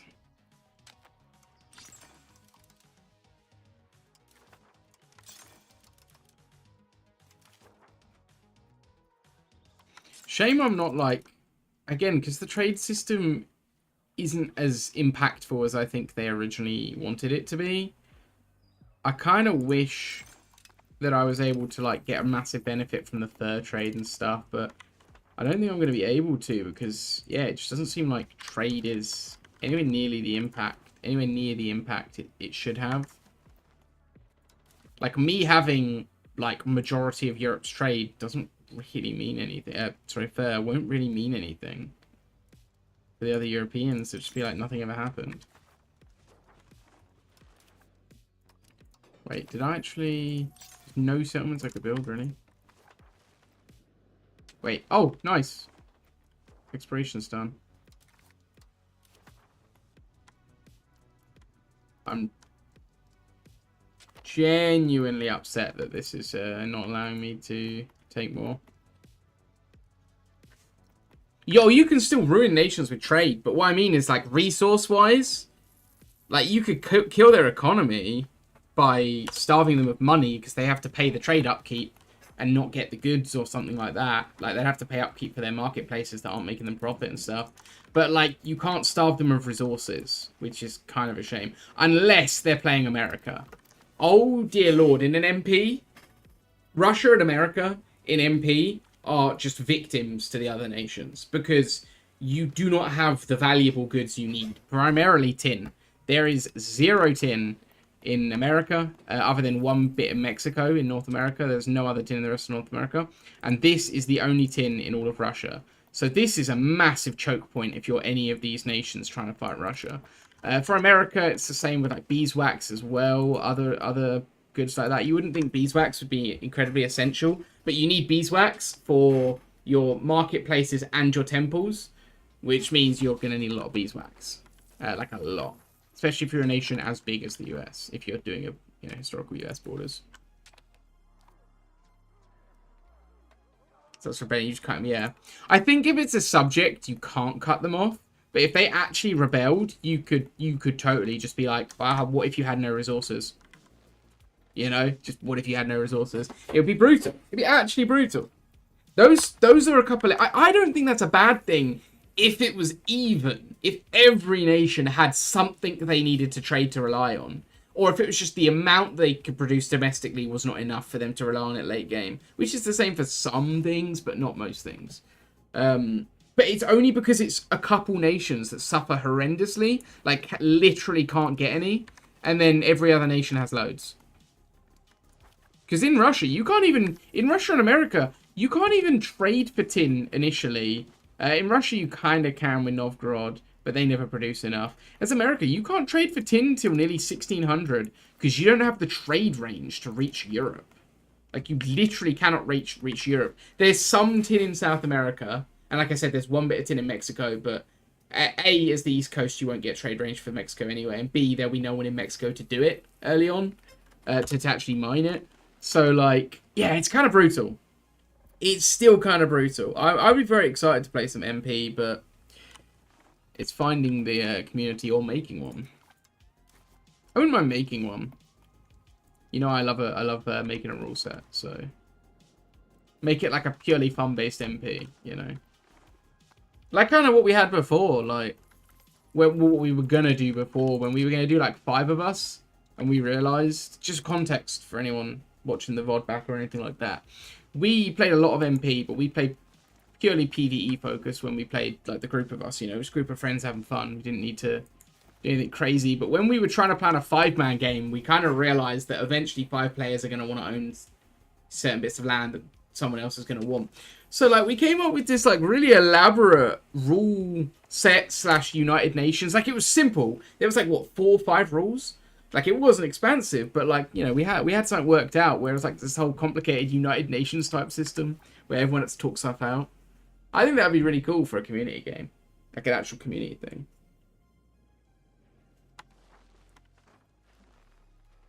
And also, from a roleplay perspective, Rome and Rome were very much in agreement. Yeah. Oh. The rise of the Turks, the goals of the Ottoman Sultanate has been achieved. Hey, look at him, he's doing well. I also liked, from a roleplay perspective, like, the whole UN-style system wasn't perfect. But that was good, because the UN isn't perfect. Like, especially nowadays, we're starting to see the obvious shortcomings of the UN, right? Like, it's a good idea, but when people don't listen to them, it doesn't matter. It doesn't matter if the people you're enforcing the rules on are just ignoring you, right? And that was kind of a fun idea. Like, yeah, you got these UN players who can veto things, which is unfair, but also people can just ignore it and it can just end in a massive war.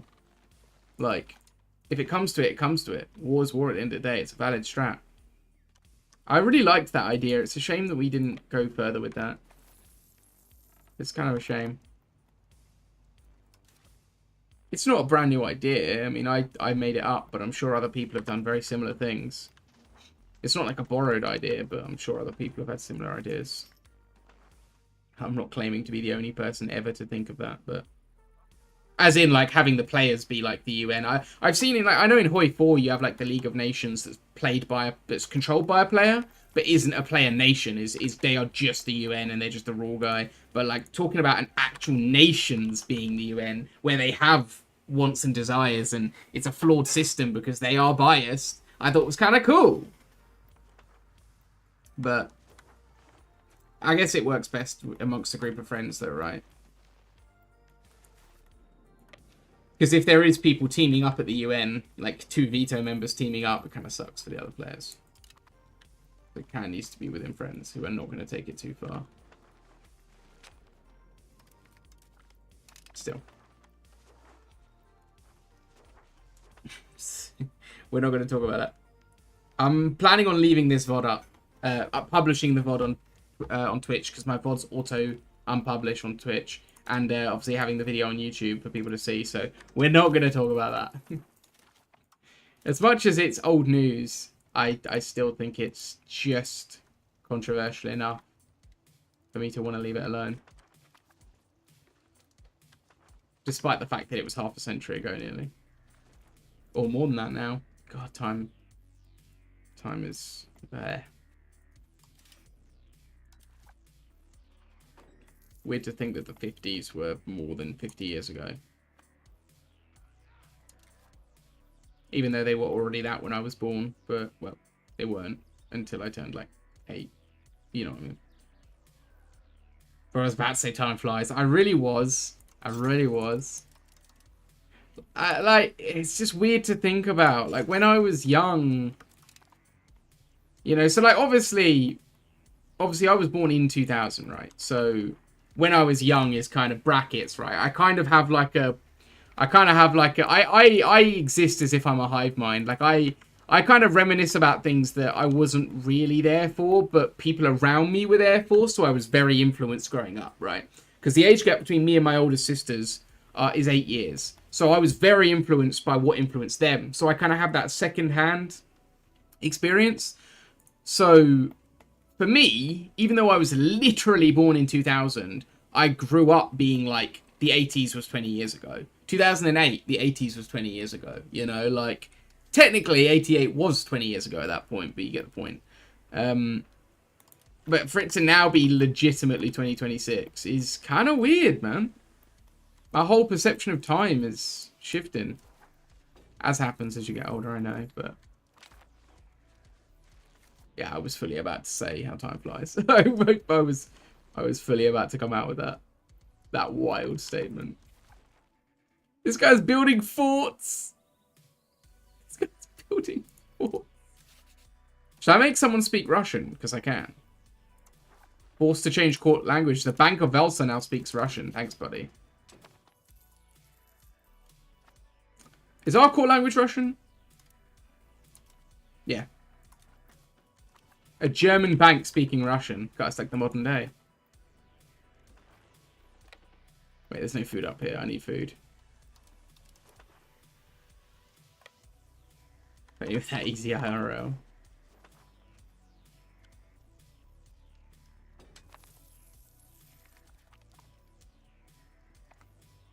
You know that will be held against you. That's okay. I'm okay with that. There's legitimate historical precedent behind that. After the fall of the Soviet Union, a lot of Germans bought up industry. A lot of Russians bought up industry in Germany. That's no secret. I can live with that. Germans can cope in the comments. It's fine. I feel like it wouldn't even be Germans that would be mad about that, actually. I mean, you might be mad about it, Snow, but I feel like Russians would take more offense to that. Like, we're not the bad guys. I never said you were the bad guys. I just said you own a lot of things in Germany.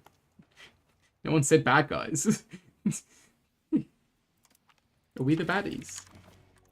It reminds me of something that I can't talk about over fear of cancellation. I'm just saying there are other people who you could just mention something casually. Don't do that. And someone who you're not accusing will go, I didn't. And you'll be like, I didn't accuse you. I just said people in general don't do that. Nobody should do that. We're not doing that. I never said you were doing that, bro. Just said people shouldn't do that in general. Now you know what I mean. Now you know what I mean. I'll stand on that. I'm okay to own up to that. Right, the burgers are very happy. Do I want mercantilism or free trade? Doesn't really matter. I want strong guilds. Yeah, I want strong guilds. Just gotta mess with you. Fair. Fair. Right, guys. Back in 2 seconds.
Do you guys love how I said I wasn't going to do something, wasn't going to say something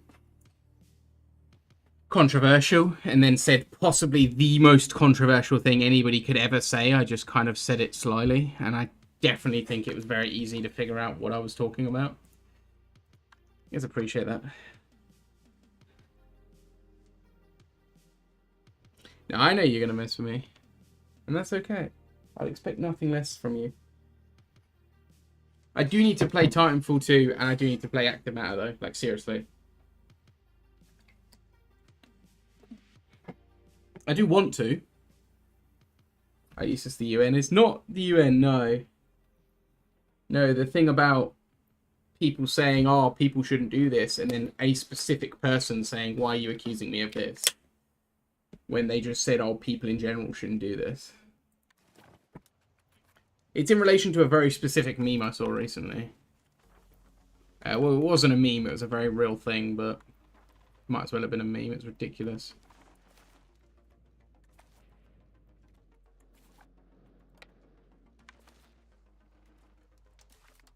You know, when life just gets so ridiculous, you're like, yeah, I feel like that was a meme.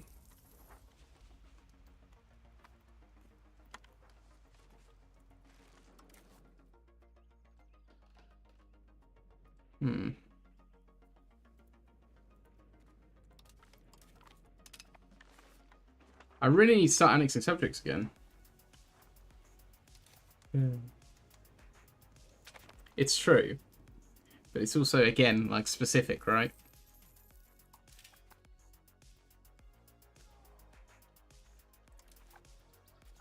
It's the specifics I'm avoiding.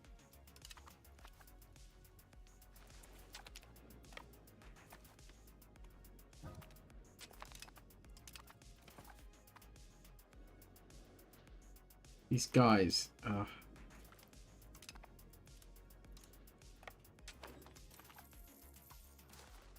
It's crazy, because like the Timurids now basically have no army, but they're just refusing to make peace on my terms.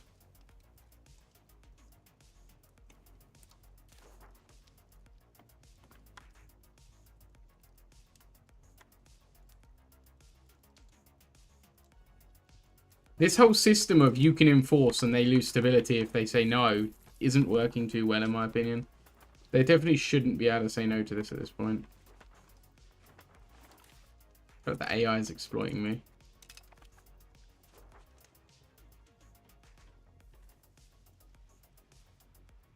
I think that was an April Fool's thing, unfortunately.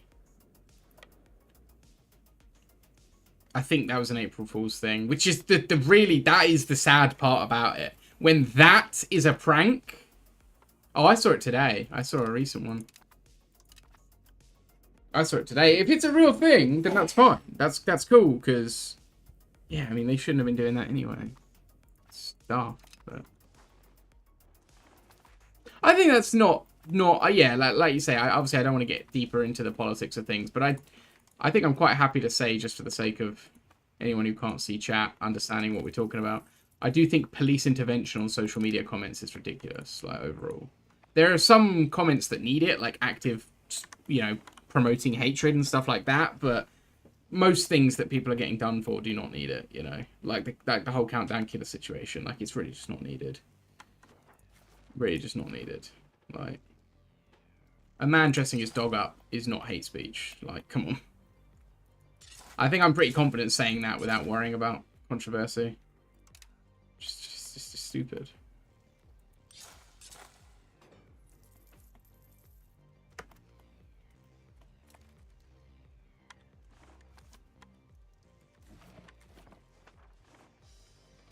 Right. How close to the Urals can we get with population? Ooh. That's a pretty... Yeah, I'm not going to upgrade it for them.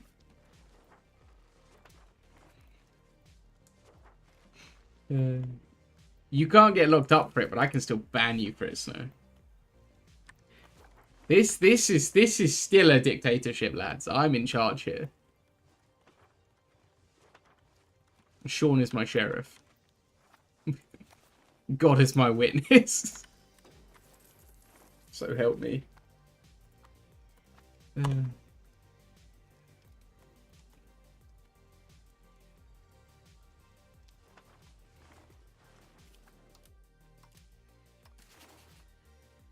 bribable, Sheriff? I'd like to think not. I'd like to think you couldn't bribe mods, but maybe you could. Oh, it was 2 days ago it was first reported, so maybe it is real. Maybe it is real then, unless they're preparing that in the pipeline. That'd be toxic. That'd be fucking crazy toxic. That'd be wild news. I'd be actually upset with that.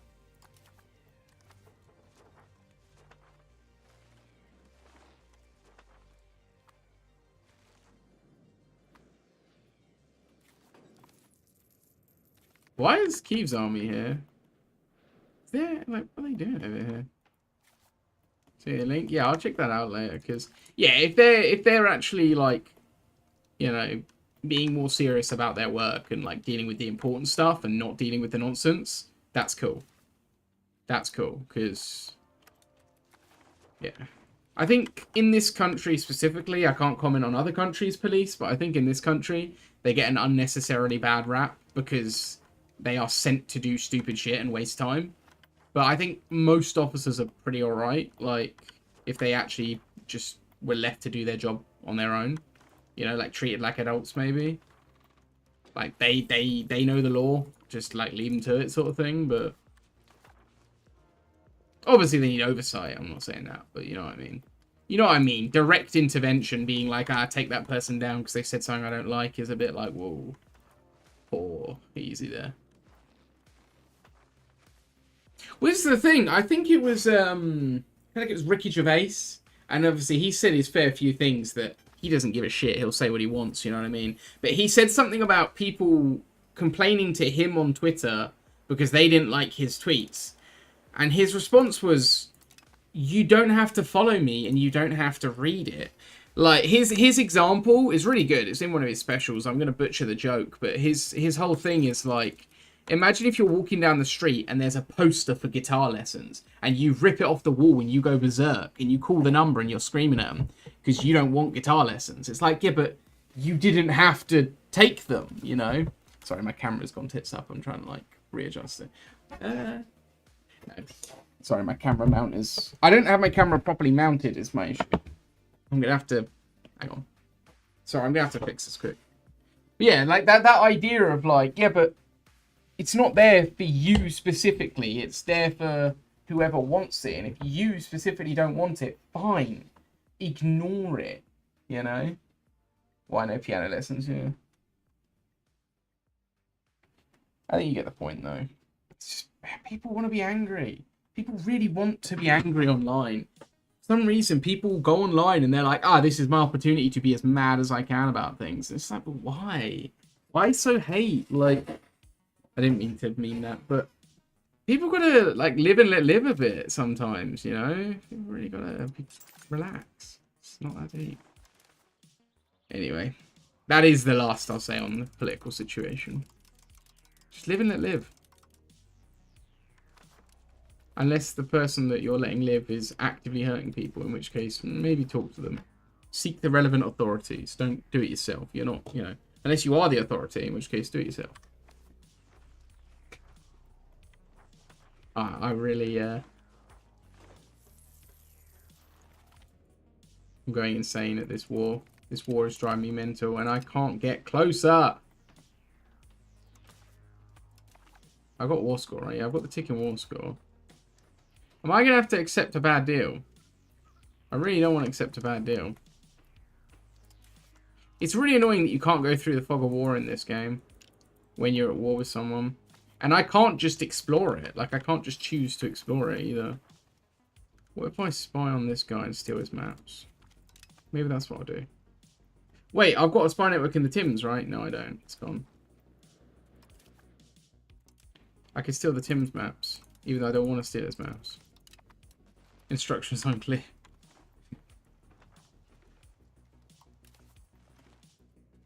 Oh dear. Requirements not met for the cleanse heresy. Ah! Cancel. Just not worth it. Just not worth it. Did I not accept cultural opinion of Finland? Really?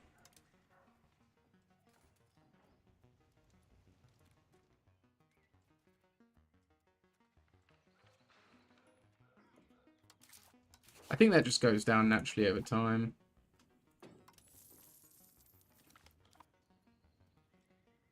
Yeah. They're loyal, so they don't really care about anything else. They're all a lot more loyal since I've grown. A lot more loyal since I've grown. You notice how those guys tick down to 50 loyalty a lot quicker, and they've not hit 0 even after 2 forced conversions. Kind of wild. Now I'm like large and I'm a big, like a high ranking great power.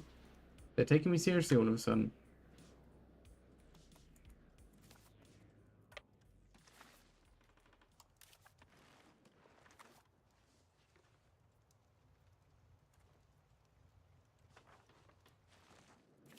I want to make more money, but I just don't have the resources to do this, I don't think. I should urbanize, that's what I should do. Sell them all. Why are you trying to sell kidneys out of chat? It's kind of messed up, man.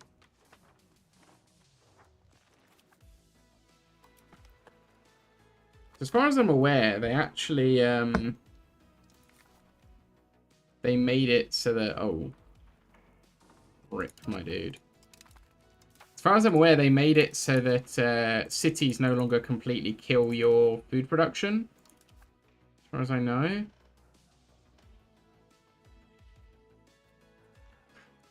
As far as I know.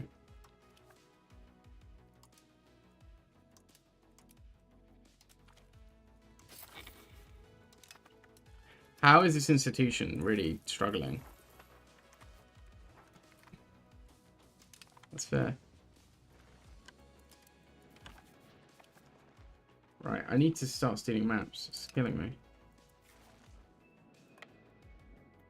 Oh, am I able to do it? Ah. When my army goes there, am I going to lose them? Tell me I'm not going to lose them. Tell me they can carve a way through the fog all the way to their destination. No, they just stopped. Okay. No, they're going to carve a way through the fog. Let's go. Let's go. Dr. Sylvester Star. I'm going to take the stability hit there. I don't want to get rid of the Doctor. He's kind of cool.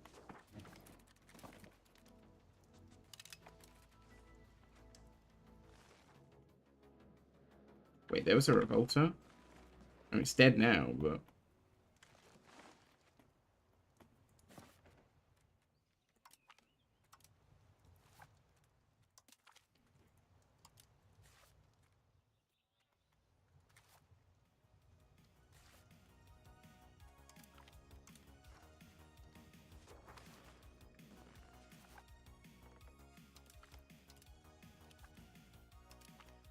Just going to keep expanding my urban hub, I think. If I can, I might as well. Ooh, this wants to be a city and all. Yes, please. Wow, my population's really flying up in my heartland. It's really flying up. I'm really glad that this is a thing. This is great.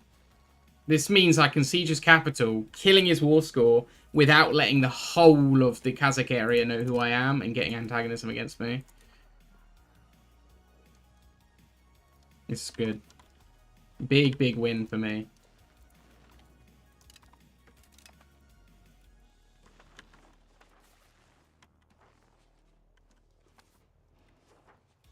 A lot of wasteland across Siberia, isn't there?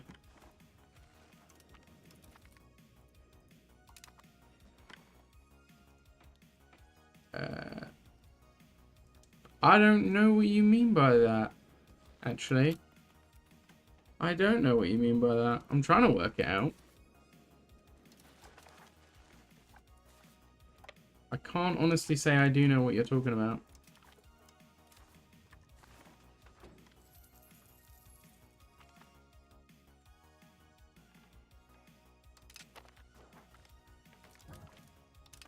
Did they all just pounce to my army and die? Yep. They're all just jumping at my army and dying.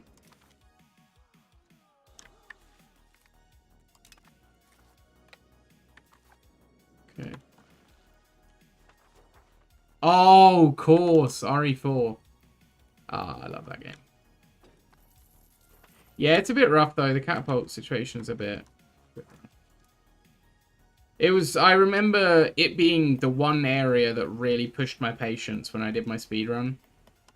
That segment... Just because the accuracy of the catapults is crazy.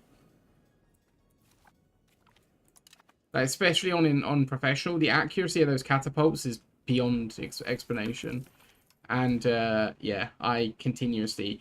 It's because I was doing the speedrun. I couldn't afford to get hit and get back up. And generally speaking, if I got hit, I died. So, yeah, it was a bit rough. The loot economy is interesting in RE4, but you can quite easily manipulate it. I think it's the same in RE2, to be fair. But the reason you're getting no herbs is because for whatever reason the game thinks you don't need them. Whether or not it's because it thinks there's something you need more, or whether or not it just thinks that you don't need it, like if your health is full, or if you have herb on you, then it won't give you them. But it can be abused. There are no drops in RE2. Of course not, there's no crates. God, wow, I haven't played it in so long. Yeah, you can manipulate it in 4 and in 9, if you know how. I don't have the patience, nor do I really care enough to. There's also limits to how much you can manipulate it. Obviously, if you go too far away, stuff will just despawn. So, but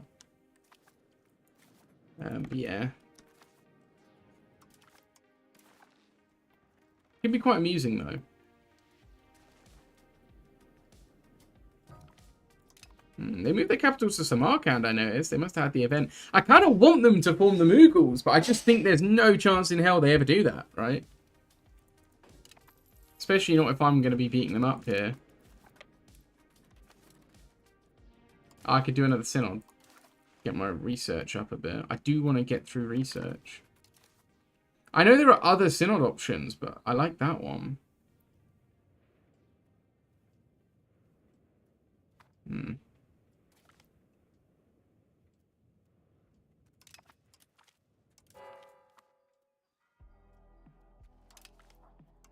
Just 10 research is crazy.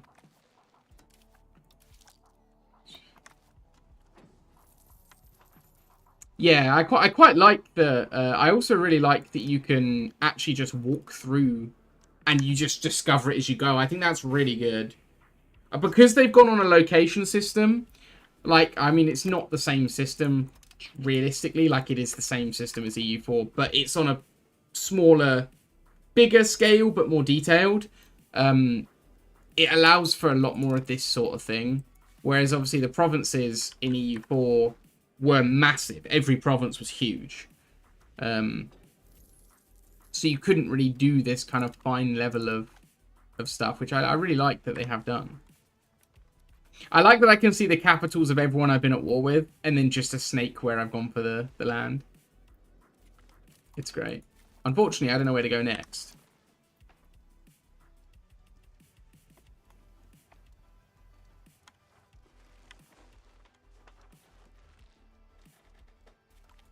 I don't know if right now it's my priority to go down into the heart of Persia or not. Like into the Khorasan area. Not sure. The answer is probably no.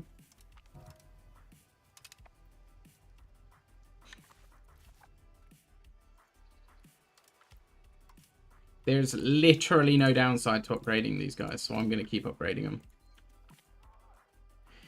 Obviously, it costs money, but when I've got spare money, I'm using it on upgrading them. Masonry is so annoying. The Masons aren't productive enough, aren't profitable enough, normally, like on average, to spam them out. But as soon as you start upgrading towns and settlements and stuff, they suddenly are in massive demand of their goods, and you just can't find a balance. Or at least I can't find a balance. I don't seem to strike a balance. Should I go up to this capital? Discover a little bit more land as I go. Oh, I can't make there. I can make it there. Through the fog of war? I can go through the fog of war there. Let's do it, because this war needs to be over, like yesterday.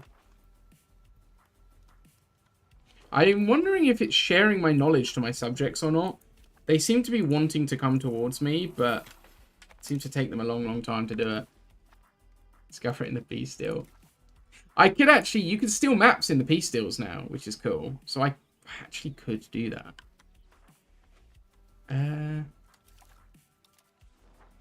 Or I could, like you say, just take the land and discover it that way, but I don't actually want the land in Persia. Not now. What am I integrating this up here?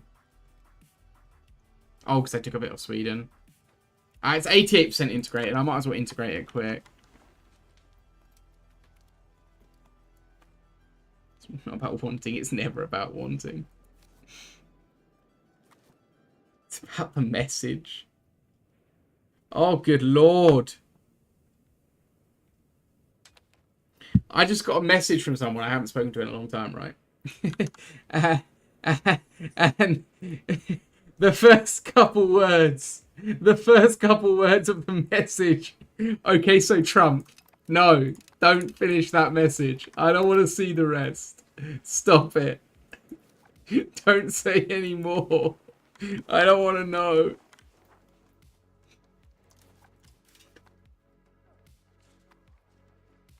Good lord.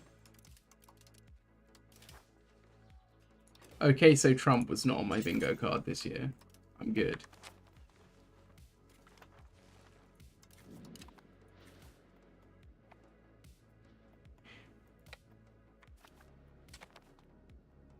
Yeah, fair enough. Yeah, no, fair enough. To be honest, I mean, that would be more stomachable, more manageable, right? Because at least that would be relevant to me. There is no relevance to talking to me about Trump. It doesn't matter in my life. He has no impact on me, and he never really will. Other than soaring prices as the economy crumbles, but let's not go there.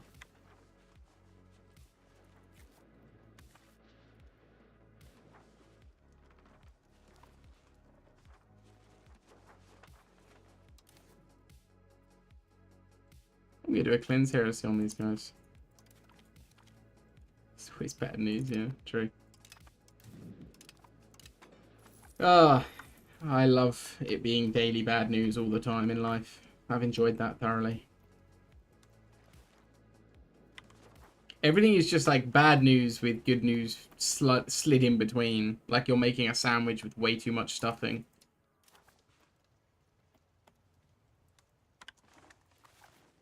Just a constant cycle of good news, bad news. Mostly bad news. Loving the money. Way too little. Did I say... Wait, what? No, too much. There's too much in it. You can't, like... It's... The bread is barely noticeable. Stuffing being the good news. Oh, no, I'm thinking the other way around. I'm thinking, like, it's overflowing. Which wouldn't be a bad thing, but... I find that annoying. Like, if I'm eating something, like, if I'm having a wrap or a sandwich, and it's just, like, it's everywhere but in my mouth because it's falling out. Did I say bad but good in the middle? Oh, no, my bad. My bad. I meant the other way. Although, I guess it makes more sense if the good is in the middle. It's like a good news sandwich, and you move the bread back to put sauce in. Let's say, like, you want to put some sauce in your sandwich, and it's just like one thin slice of butter. That's your sandwich. That's the whole thing, you know. And that thin slice of butter is that I'm streaming Wednesdays now on Twitch and sometimes on YouTube. That's that good news. It's 5 days out of date, yeah. Good news sandwich, but the bread is moldy. Yeah, it's pretty tragic. It's a poor state of affairs. Being educated and filled in on what's going on is never been worse. Actually, it's never been worse to know what's going on. Speedo, how you doing, buddy? April Fool's stream. This is a legit stream. No April Fool's required. No April Fool's involved. This is legit. We're doing it. We're raw dogging stream. Wait. This is also going up as a video, so you know, if you missed any, you know, check it out. Right, let's get this bad boy up here.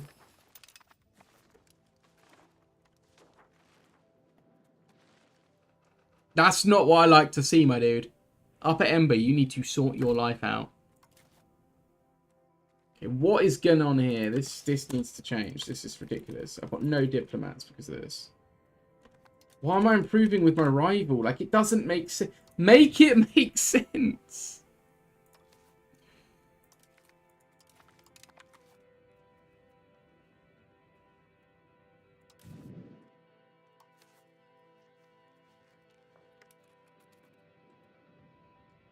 I can't believe when I woke up this. See, I'm not like an April Fool's person, really. Like, I'm not big on it.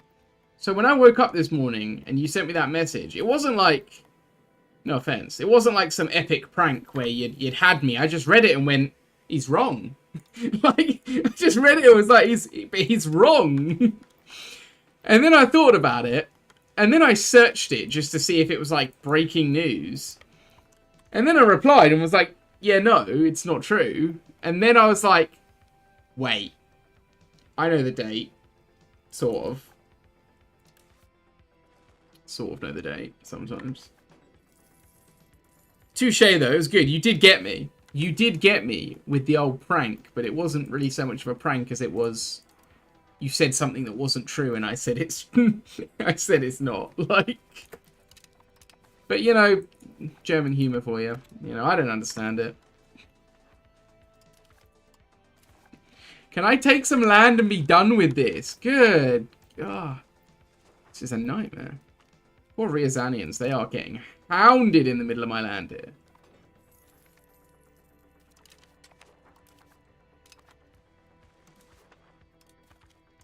I have no benefit to that. I'm just going to make the Finns like me. Why not? Why not make the Finns like me? It's funny.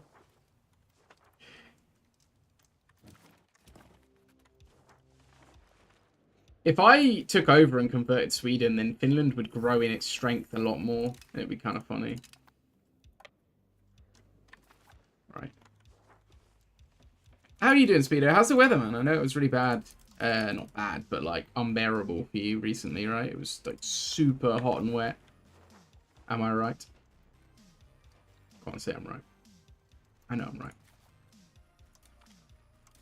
No, I hope it's okay though. I hope you're being able to manage. Have you got, like, dehumidifiers and stuff in place? Or is that not a thing? Like, not a thing you have, I mean. Fransk. Go. 32 daytime, 16 nighttime. That's not too bad. But if it's humid, that's not... Yeah, no. Yeah. Humidity.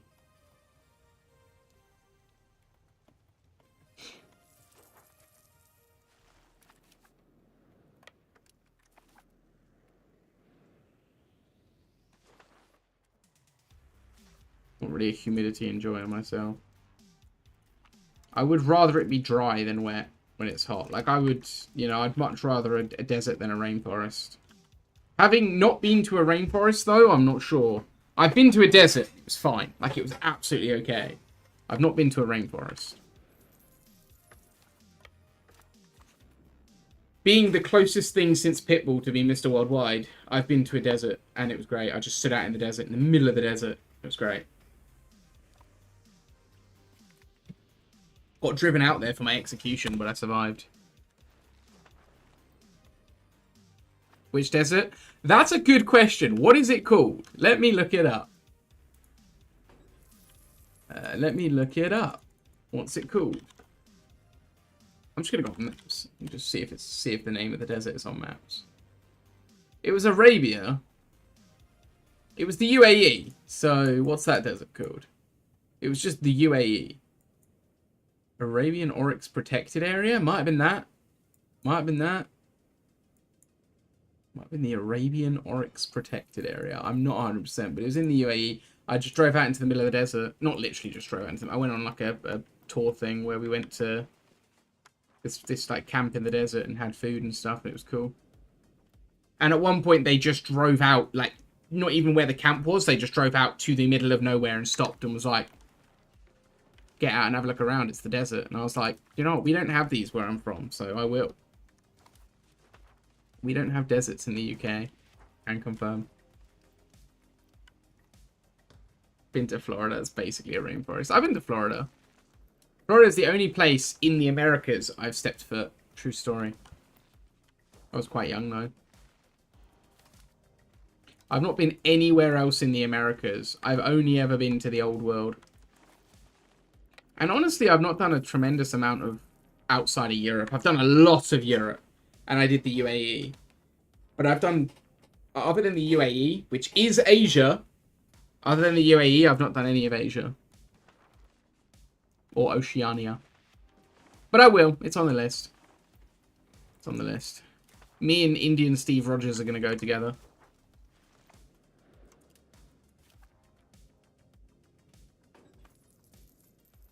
Then we got rain instead of desert. We actually have rainforests here. Or a rainforest at least. Okay, this is getting silly now. Why can't I peace out?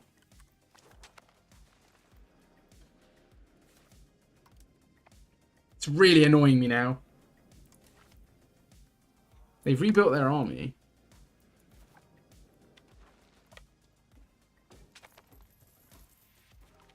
Like, the thing is, their country is being devastated while they just refuse to make peace. It doesn't make sense. But because I've got no... Because I'm using professionals, I can just do another war. Once I get another CB, I can just do another war.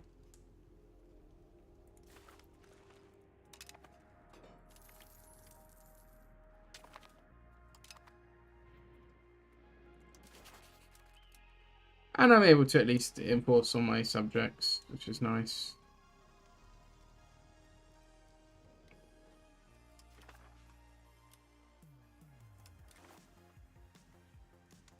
They switched back.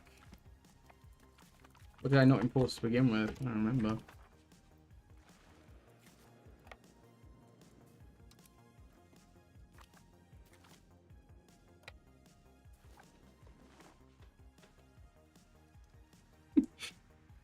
Oh. I've done Florida, Paris, Nuremberg, Nuremberg, Nuremberg, Munich, Nuremberg. Did you go to Nuremberg? I think he might have. I actually think he might have. What were you doing in Nuremberg? Hopefully not following orders. Hopefully not just following orders. I've done Berlin. That's the only place in Germany I've done, unless you count Belgium as Germany and the Netherlands as Germany. I've done both of them. But if you count them as Germany, you're wrong. So, I still kind of have only done Berlin and Germany. What do I want to do here? Oh, whatever. Let's go free trade. Why not? We never do free trade. It might be fun. You do not want to know what I was doing there. Fair enough.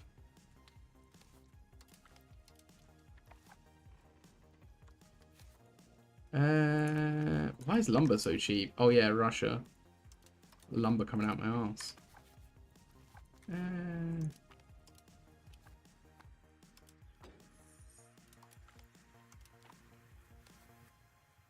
Just gonna keep urbanizing. I know I've not got enough masonry, but I just don't care.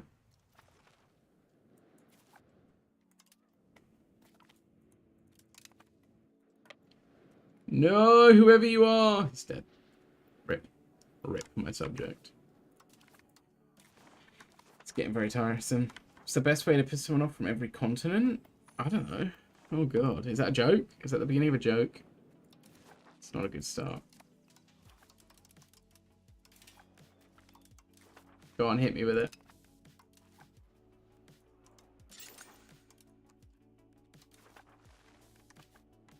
Oh, genuinely want to know? Like, do you want to know continent by continent, or just a guess on how to piss everybody off ever? Call them French. The universal Uno card.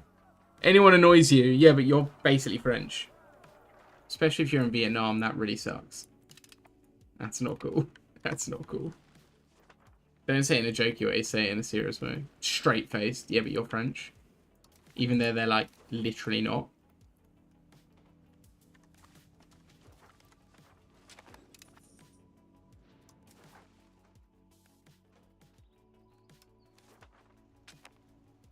Starting to come across as some dodgy stuff. Straight faced like you are French. That's some brainwashing techniques.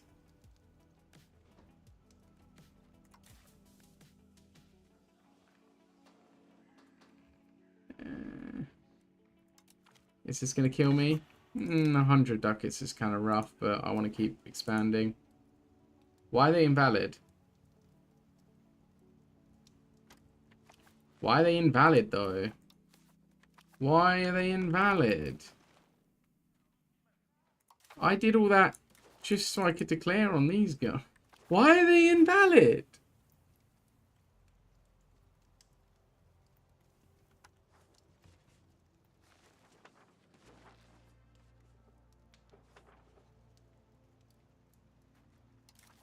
Do you know what? Just get rid of this guy because it's demoted. Wait, that's a war with Lithuania, right? Dude, that's quite a large war.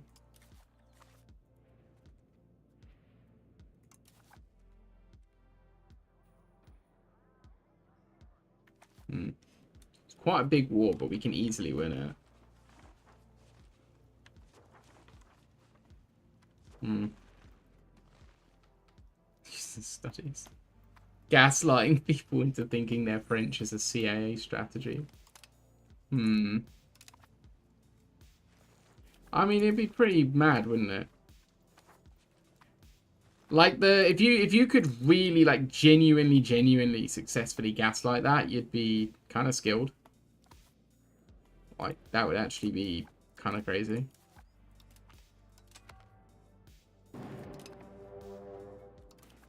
Let's do another war. Being stuck in these like stupid non-stop wars is killing me.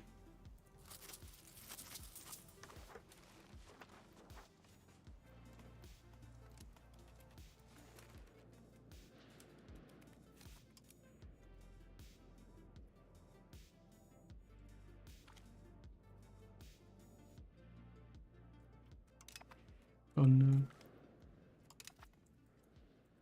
We were talking about this last stream, like culturally who's dominated the most.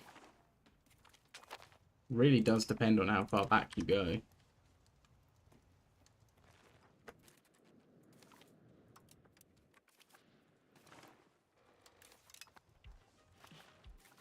It's kind of weird because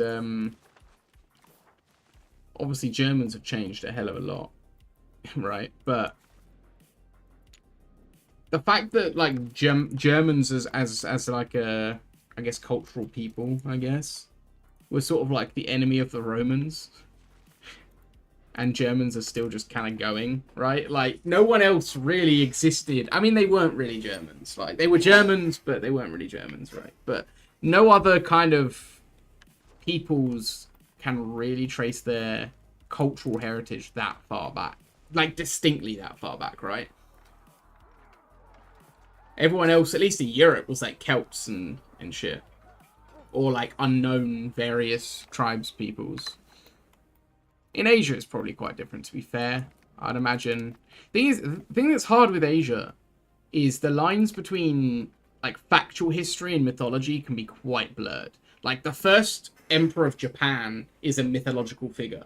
Like it's believed that he's both real and not real at the same time. Like, we don't know. And that's kind of complicated when it comes to history. That makes it really hard when it comes to actually talking about history. Let's be real at some point. I mean, what I mean by that is, like, yeah, there had to have been a first emperor. But the person specifically credited as first emperor is, like, mythical. Is like a mythical figure. Could have been the second guy, could have been the same time, but a different guy altogether, like, but these guys are fast and that's annoying me.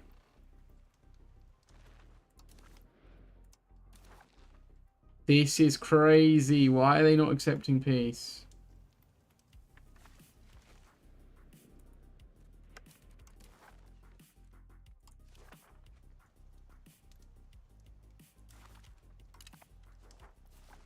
Infuriating.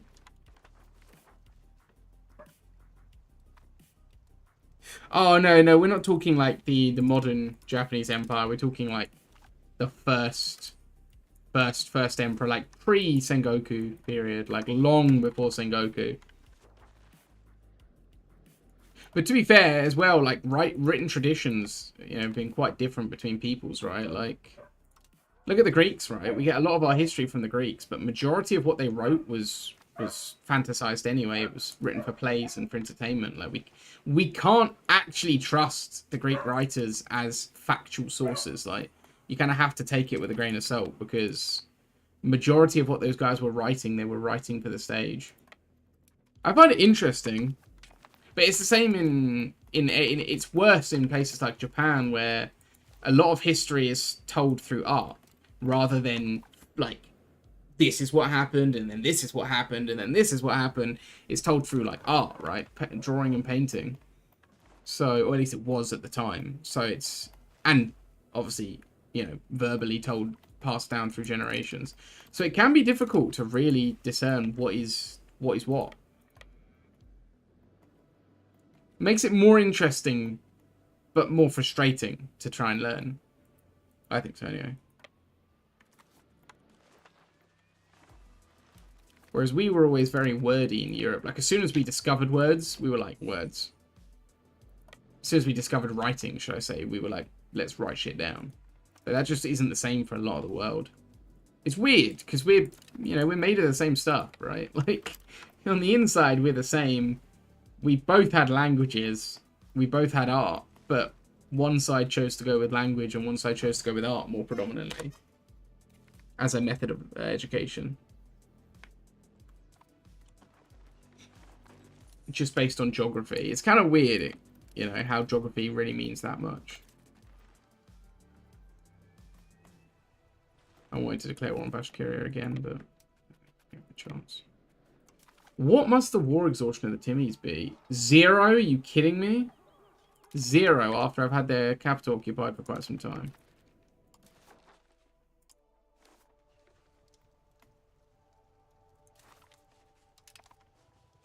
Oh, they don't have any land over there, damn it.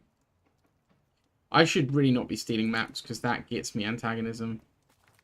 Which I think is a bit obscene, but hey. What do I know?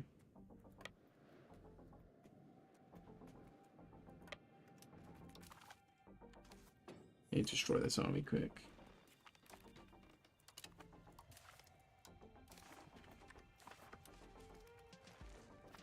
Yeah, I'm pretty sure, like, I don't want to say canonically, because that sounds a bit cringe in this context, but canonically, the first person to ever unify Japan, even in Japanese history, is, like, accepted to maybe be a mythical figure, depending on how you feel, depending on which belief you are. Which, when even the people writing it are like, this guy totally could not have been real. It's kind of like, which fellow we talk? I don't remember the name. I don't remember the name. I'm not talking about like Nobunaga or anyone like that. I'm talking like nearly 1,000 years before that.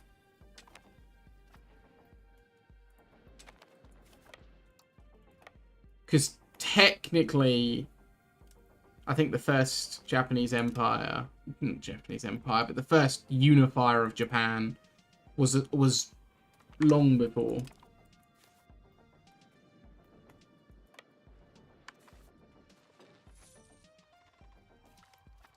Ancient tourists used to write shit posts on the walls. That's wild.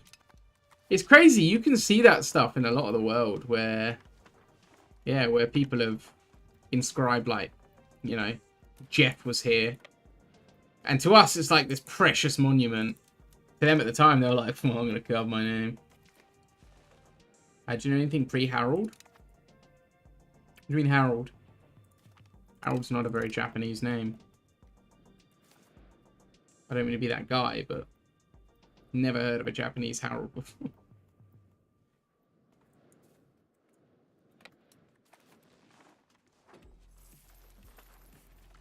Read the message before. Oh, right. I see what you mean. I see what you mean. Over here. Yeah, it's interesting. So I'm someone who quite likes ancient history. Like, I find ancient history very interesting. So, for me, it's like, I kind of want to take that shit in, but It's just so little you can know. It's actually so little actual concrete information. Like I say, when you go back to like the Greeks, most of what we accept as true, like when you actually look at the sources and you kind of take it with a bit of skepticism, it's kind of like, yeah, maybe that wasn't actually 100%. But that's history, you know. We do our best. But we are living in like post-enlightenment, right? So we have an obsession with learning that you know generations before us just didn't have.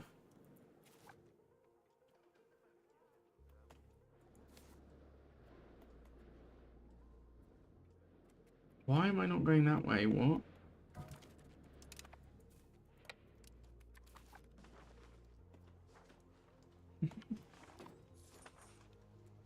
Do you imagine? That's the other thing, right? Like, future civilization is going to be looking back and seeing, like, random shit posts and blatant fake news and being like, is that real? I don't feel bad for that.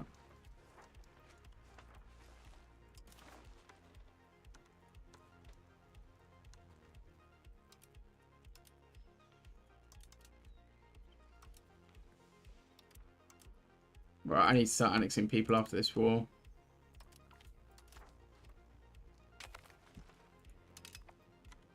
Memes in history class? Oh no. That's a horrifying thought, but it's kind of accurate. Like, what the hell are you going that way for, buddy? You're kidding me. This fort is just, like, completely blocked me out of everything. Okay.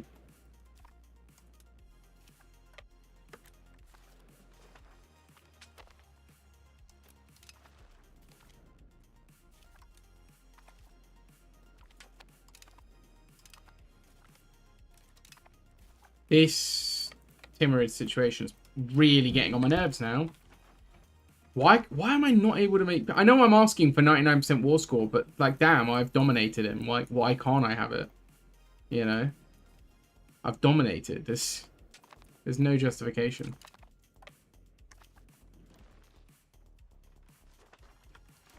Notice how my money has started to skyrocket as I've started to urbanize. I've not even built buildings in these urban locations.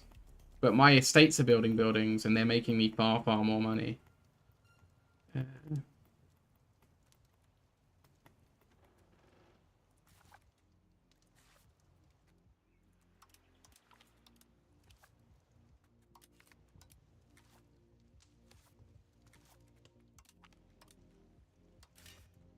Let's do this.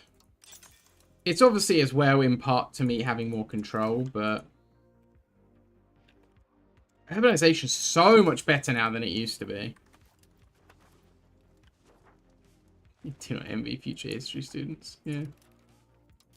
I guess we don't really think about that, do we? We don't really take the time to be like, how is what we're living? I mean, some people do. Every now and again, like, it gets mentioned in passing, like, oh, damn, imagine people learning about today's history. But when you actually sit down and think about it, like, we had less to learn because there was so much less information up until modern history. We didn't know about it. There's less to teach about it. But now, everything is documented. Everything is just forever.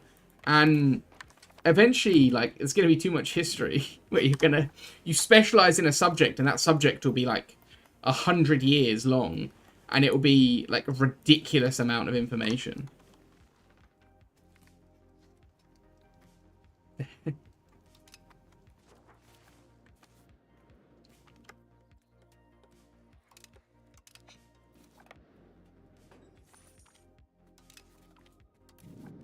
Honestly.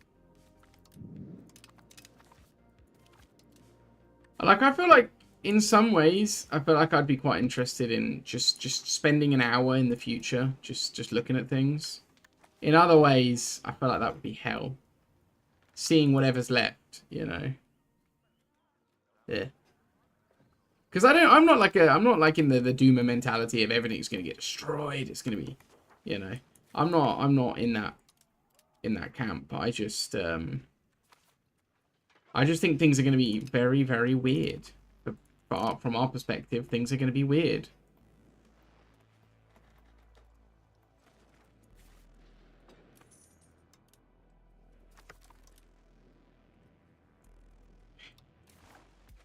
How have you ended up getting two dragons are going to be fighting the next war? How on earth have we gotten here, lads? I'm ending this war. I've had enough. I really don't want it. I'm really not interested in it anymore.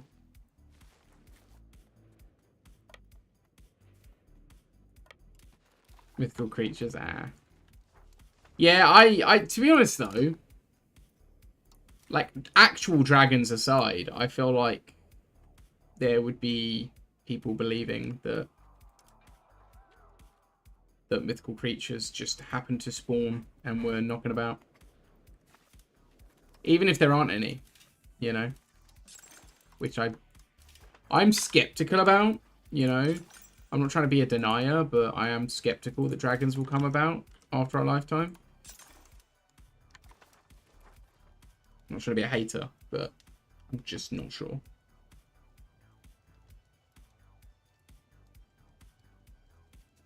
Oh, I need to remember to do something, guys. I'll be 2 seconds. Apologies.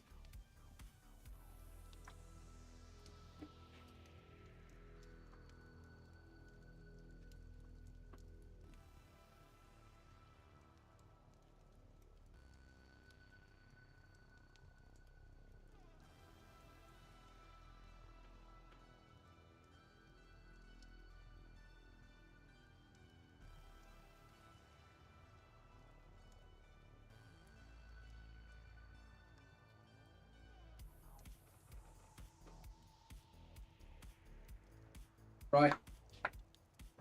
Sorry, guys. Mice just spawned from filth. That's wild, and I love it. That's absurdly wild, and I love that. I've never heard about that. Did not know that was a thing.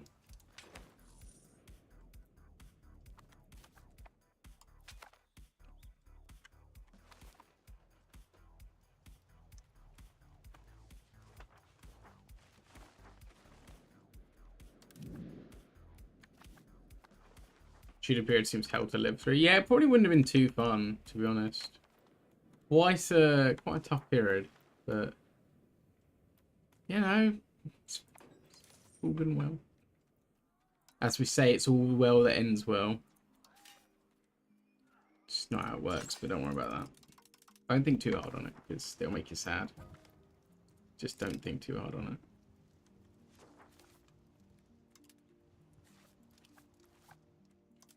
I'm just going to keep expanding outwards, and we're going to keep building things. It's working right now, so I'm going to capitalize on it. How are they not profitable with the shortage of mason in the market? What is expensive that's making these things not profitable? Hang on. Is it stone? Is it a lack of stone? Oh, they're trying to use clay, which is expensive. Do I have a clay pit? I do have a clay pit. And do a stone quarry. There we go. That will sort that out. We just throw our weight behind everything. Any slight inconvenience, we just throw money at it. I make good money. How much money do I make comparatively to my neighbors? A lot. Okay, I'm the richest nation in Europe. I'm dropping down great power ranks, presumably due to army. Army strength, presumably. Maybe my pop isn't scaling as fast as someone else's. It's probably, it might be Asian nations splintering, to be fair. Like, if China broke into 3 pieces, that's me losing 3 ranks on the great power score. So, yeah, there's actually no one ahead of me in Europe except France. So it's China, probably. Which is a good thing if China's breaking up. I will be able to overtake chunks of China a lot easier than I can overtake whole China. Plus, fighting it, if it's whole. Like, fighting a unified China. No one's ever had to suffer that in history. Yet.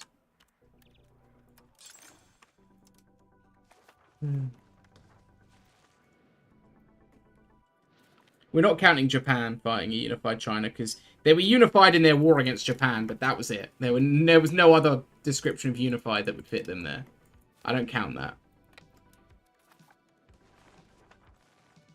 China is like the memes of France, right? The revolution per minute meme.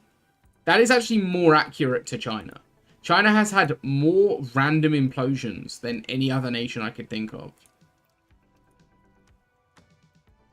When you actually think about it. I mean, in this time period alone, China has fallen and rebuilt, what, 5 times? Because obviously you had Mongols, then Yuan. Before Mongols, you had, what, the Han? Then you had the Mongols, then you had the Yuan, then you had the Ming, and that was a big warlord period anyway. Then the Ming collapsed, and again, I think there was some interim rulers, but they settled on the Qing. And then the Qing managed to hold it together for quite a while until eventually blowing up. They held it together for quite a while. They had an impressive stint, they did. Considering, like, again, China explodes every 50 years. They went on for nearly, like, 300 years? 400 years? Give or take. So they did alright. They did alright. And really, they were very much pushed by outside pressures. They were holding on quite well. Can't fault them. They did alright. They did. Where is Vilnius? Like, their capital has moved. Where is your capital, bro? Lithuania? No, that's... No. Where's Lithuania's capital? Vilnius is here. Right? Right? Oh, there it is. It's underneath that army. Okay. It's actually right on my front, though, so I'm going to go and siege it right now. Couldn't see it because the damn 96 men. 96 men covered their capital, lads. Disrespect. Turns out my geography is not as good as I thought it was. I really thought that their capital was near the coast, but... my perception of the Baltic is so damaged by, like, maps in my head flickering between, like, the Russian Empire to, like, EU4 start date, Livonian Order, to, like, Soviet Union, and then to the modern day. It just flickers on a carousel, and I can't put it together in a way that makes sense in my mind. My, like, love for historical maps completely ruins my geography sometimes, because I really get them intermingled in a really messy way. Whoa! Rebels? Don't tell me they're... No, they're still in the war. Okay. I was going to say, don't tell me they've made peace and the rebellion has stayed. That would be horrifying.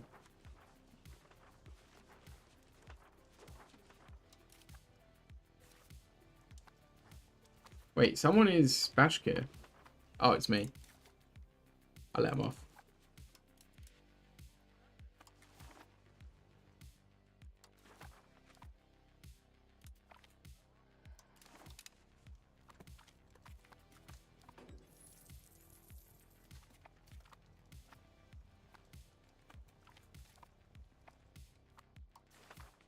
But I am going to make the Swedes convert. I'm not going to make the Finns convert, though. Karelia, what religion are you? Novgorodian. Culture, sorry. You can be Novgorodian. For the LARP, I'm going to let Finland be Finnish. But the rest of modern Finland is going to be Muscovite. I might eventually give it to the Finns and they can try and convert it from Muscovite, which ain't going to happen. Still waiting for this time. Oh. This, yeah. We'll see. I don't know if we're likely to see one now, to be honest. Like, I feel like even unstable nations nowadays are significantly more stable than historically, right? Even an unstable nation nowadays, it has a lot better way of holding on than historically unstable nations did.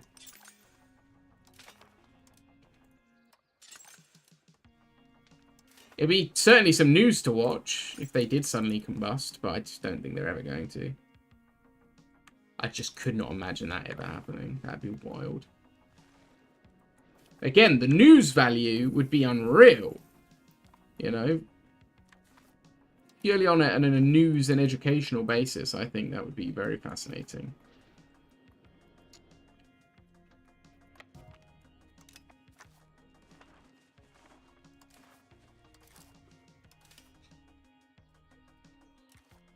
I'm sure funny is the word I would have used, but touche. How much tin are we producing here? More! We need more.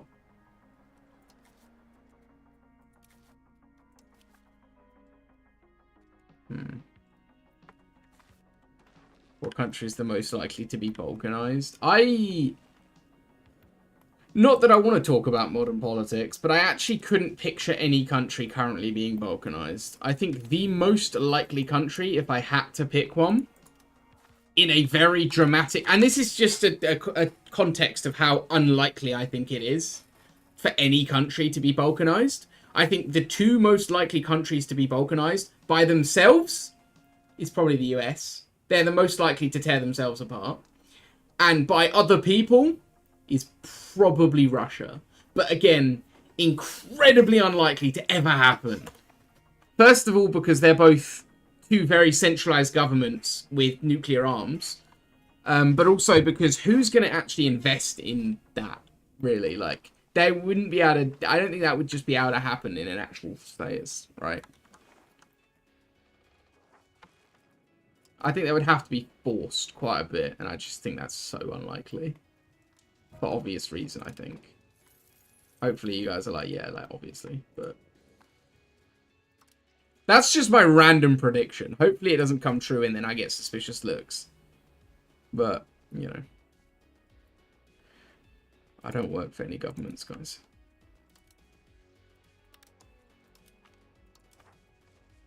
I'd invest how much you want. Oh, that's diabolical. It's funny, but it's diabolical.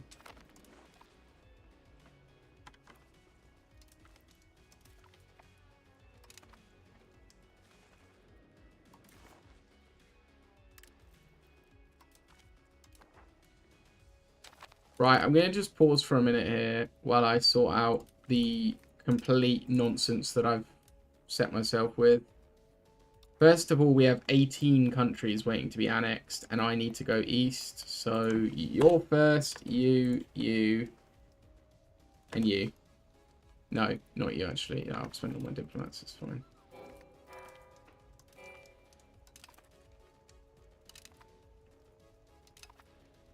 Do I care to improve with anyone? No, not really. Timmy spy network can continue. This spy network can be abandoned. It's really not important right now. I will head south later. You, for some reason, I can't do anything with. That's kind of annoying. Do I have any threatening rivals, though? There's no countries that are a threat to me until I find China. Well, let's just rival someone that I want a free war goal on. Like this guy. Let's get rid of spy network on Norway. Let's actually justify on them for that province. We don't have the diplomat, so we'll wait. That should be good enough. Oh, good lord. Finland, I'm coming.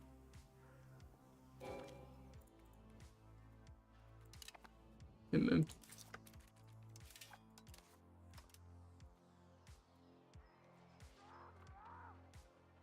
I didn't think this one through, did I? Well, they're going to have to hold out on their own because I have no diplomats. In fact, let's stop building a spy network in Norway for now.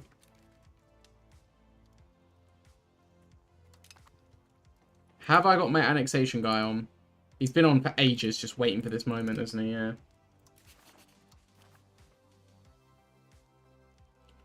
Oh, I've actually got more...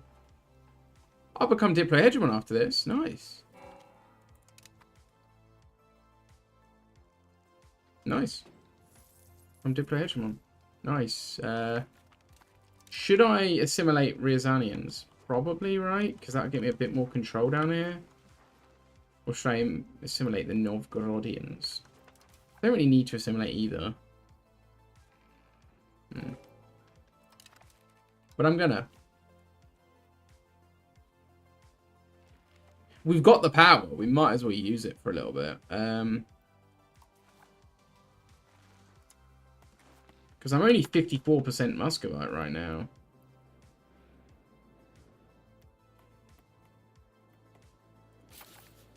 I'm actually going to assimilate these guys so I can get the cores there. And then I'm going to force convert them to my culture. Might as well. Right. Can we create subjects without diplomats? That's what I want to know.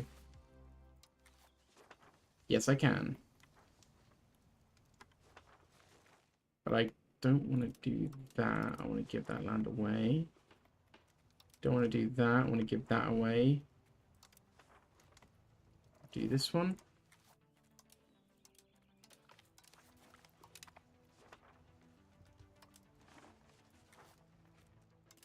Okay.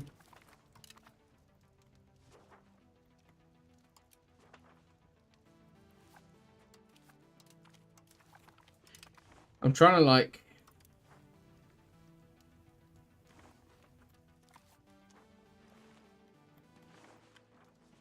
Alright, and then that is... The rest of that is all to be given to subjects, except this up here.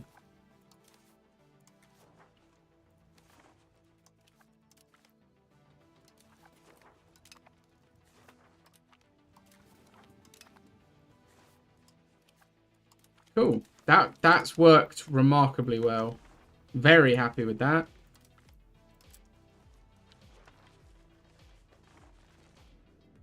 Let's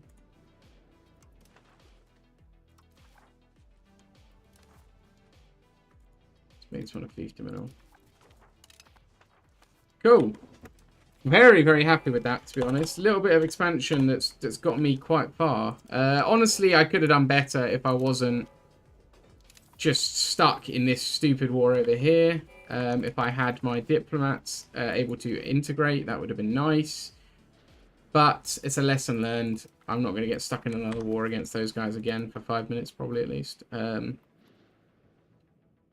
Where is Moscow? There it is. At least like 5 minutes before I get stuck in one of them again.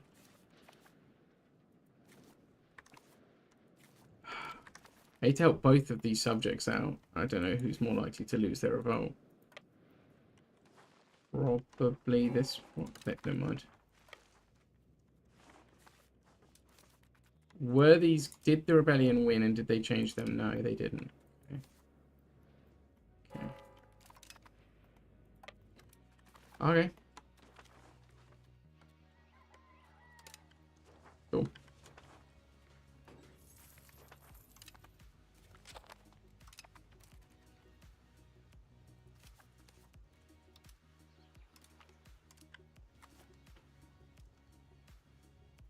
The only thing is my pop growth is good, but it could be... It's leaving a little... I'm leaving some holes in my... There we go. Let's just build more granaries, actually. It doesn't even matter.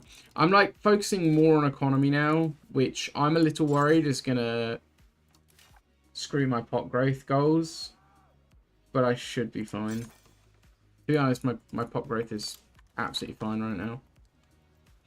I'm assuming that 29,000 is from the war, not from passive growth. Because if that's passive growth, then I don't have pop growth problems.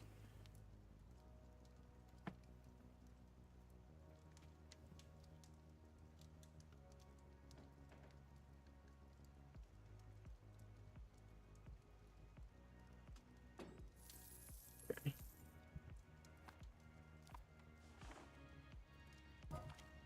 Imagine if it's...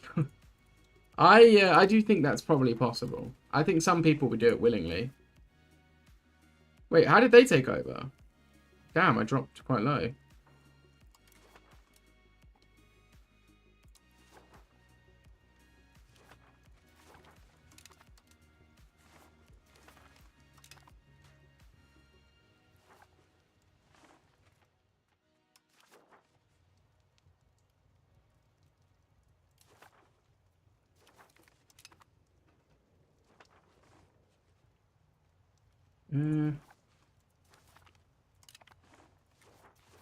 Yeah, I think some people do it willingly. Did you see the new War Thunder April Fools? I heard about it. I have not gone on War Thunder in quite some time, so I did not see it, but I have heard about it. I saw that they put out an update. and I saw that it was April Fool's, and we talked about it a little bit earlier, but yeah, I haven't gone on myself in a very long time.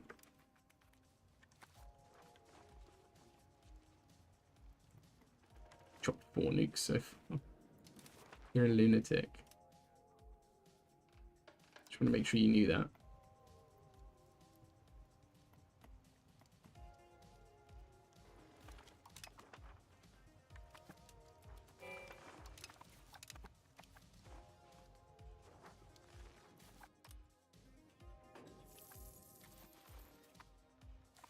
Only go after airfields. I believe you.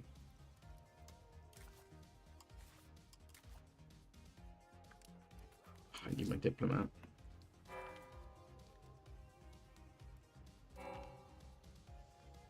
It's actually so cheap to annex these guys. Damn.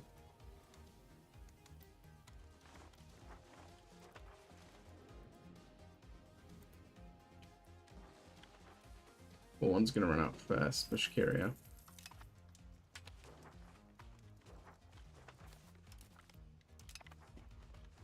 I am actually going to release some subjects here to develop this land, I think. Maybe not this land specifically, but further out, I will. Forbidden heat signature. No.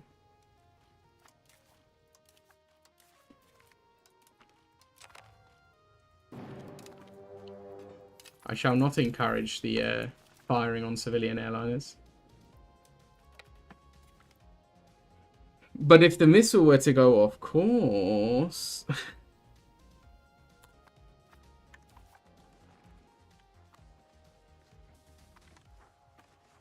oh dear.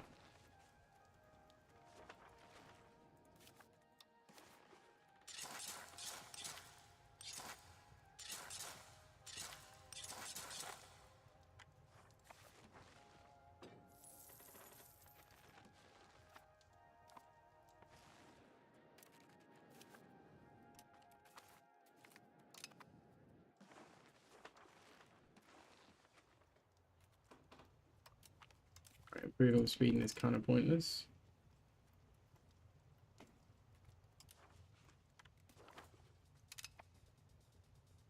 I need to find a way to get a war goal on these guys. That's what I need. Hungary are now the Diplo hegemon. Interesting. I don't really care for Diplo hegemon that much, but it would be nice. Any hegemon would be nice. I've never been economic hegemon, by the way. And also, I don't think I ever will be. Look at that money that Wu's got. It's all... Who is Odia? How is Hungary ahead of me? What are you doing there, son? Oh. Oh. Well, I don't know if he's doing good or not. I can't figure out if that's a good Hungary or not. It doesn't look like a good Hungary. Looks like it's been battered. You know...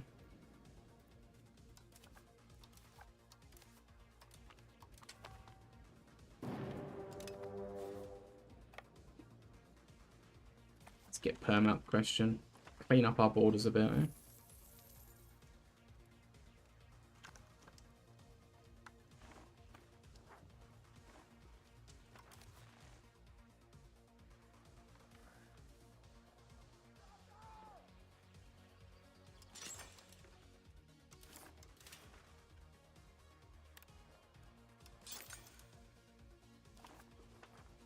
Honestly, this level of control is pretty good. I mean, look how many hundreds I have.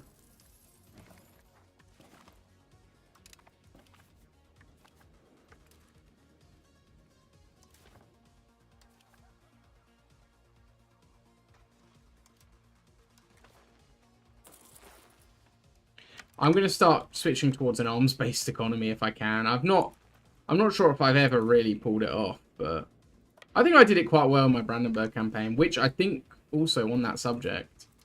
Unfortunately, if you're watching this on YouTube and you were looking forward to that second part of Brandenburg, I think I'm going to have to scrap it. It's too out of date. I recorded it like 5-6 weeks ago now. Like, finished recording it. I think I am going to have to scrap that and start again if I want to do another Brandenburg one. And just look at different content in the meantime. I have a Vijayanagar one I can edit, which isn't dated. The reason the Brandenburg one is dated is because they made major changes to why is Telto the capital.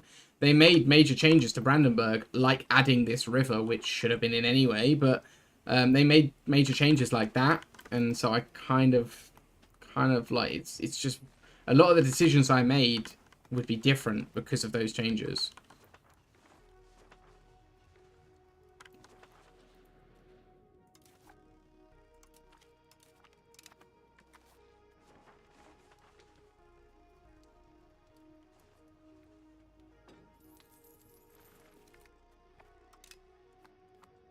Cool.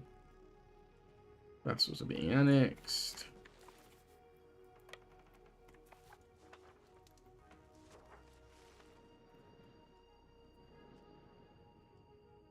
The annexation's great now. Well, Artemis 2, is that the guys that are going around the moon for the first time in a long time? Is that Artemis 2? Nice. When is it? Like, how long is it? That might be worth looking at, you know. 2 hours. Oh, damn. I might watch that. That could be, you know, it's not the moon landing, right? But it's going to be a big event in our time, right? I mean, they're not going on the moon, which is a shame. But still. I don't want to be that but guy, but, you know, but. Cool, though. Really cool. I might check that out, actually.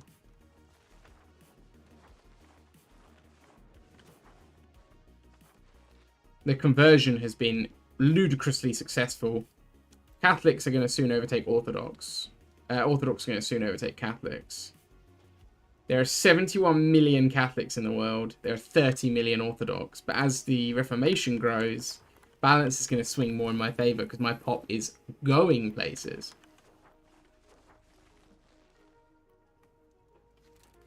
And with it goes the conversion of my subjects.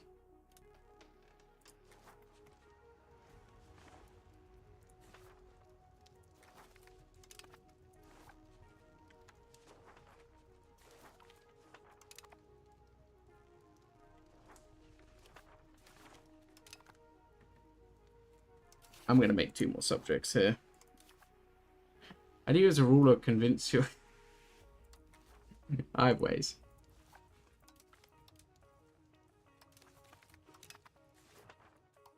Just that, I've got to read that out because that terminology. How do you as a ruler convince your population to pork more?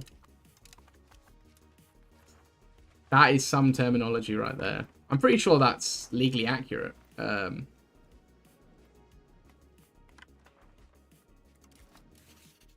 Where is my... There it is. There's basically cheap food and stuff makes birth rates go up. More bang for the buck. Oh, another building.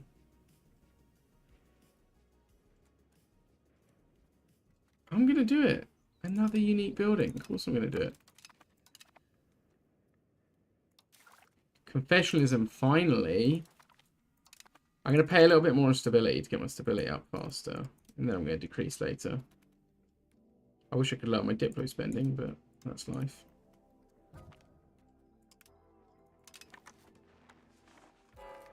-1 people, what?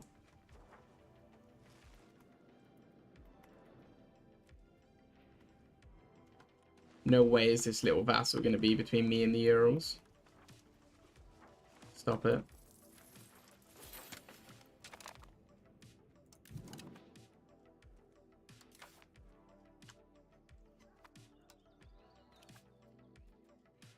What can you do as Diplo that will work? Honestly, I think I'll just get one this. I think I will just get one that. I can make my head of cabinet do the development in Moscow. How developed is Moscow now? 58. That's really good for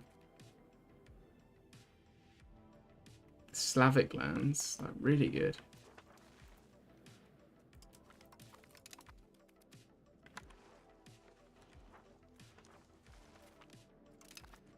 I need to decide. So somewhere around here, I need a city, and I think This one. Oh, there's already a town there. Yeah.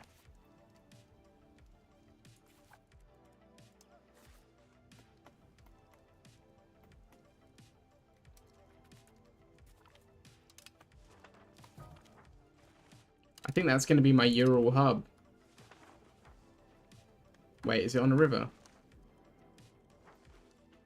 It's actually on a river. And a river that goes places as well. River that goes places. Hmm.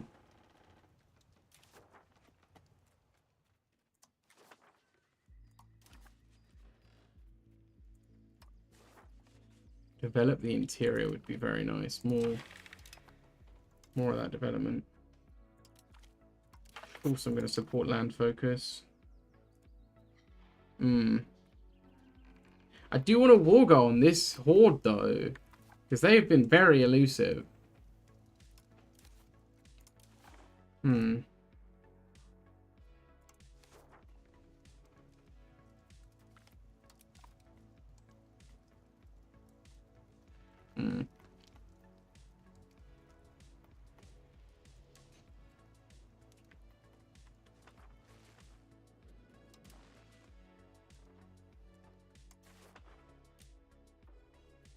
Oh well.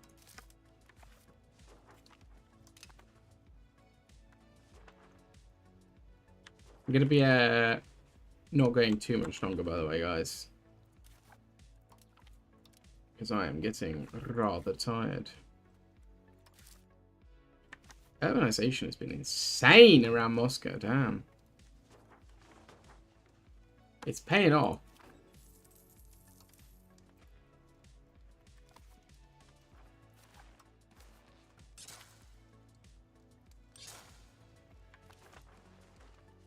How are these roads still building? Ah. Ah. Gutted. I lost a man. I lost. And wait a minute.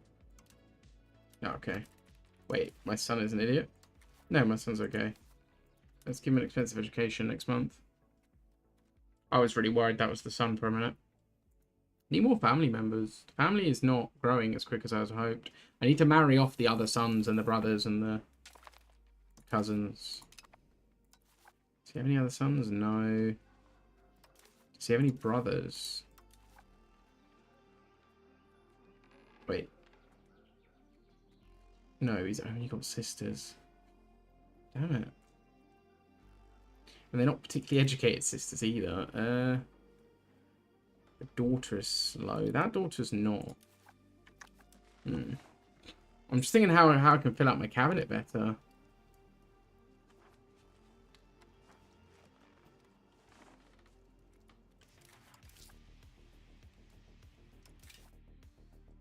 So we haven't necessarily gone ahead with the more sort of Q&A thing, really, have we?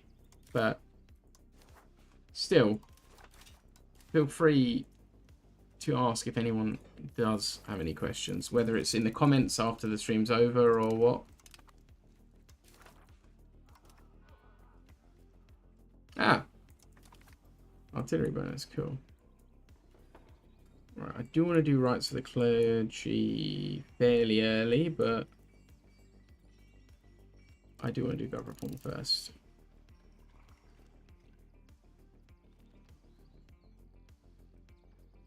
$1577, nice.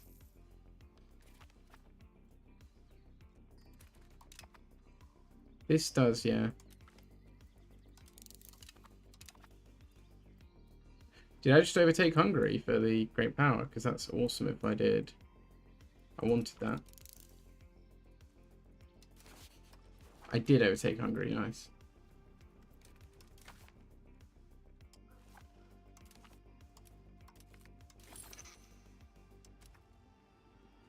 I am barely holding on to my Great Power rank.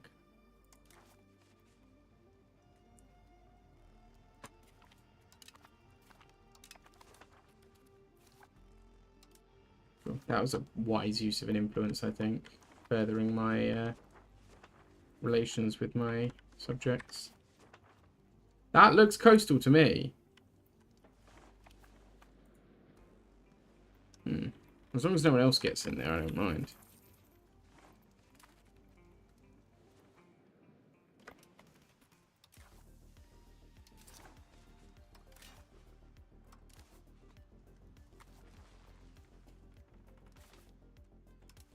I'm really, really happy with the pop growth. I can't lie. Like, the fact that my core area is full of pops is really good. I think it's because the pop growth is so high here where they're under pop. And then it's just, they're all migrating. I think that's what's going on. I'm not 100%. I need to take out Kyiv as well so I can get down to Crimea. This one's kind of been just like a waste of time, that governor, but oh well.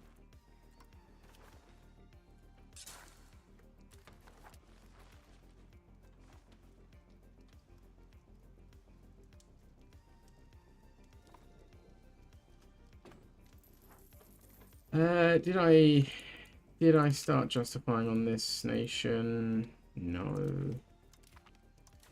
I also need to start.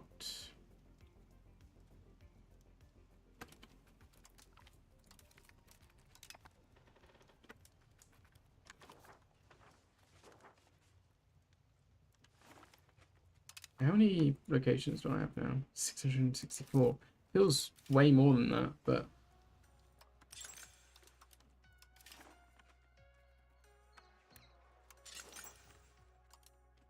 I guess I shouldn't be surprised.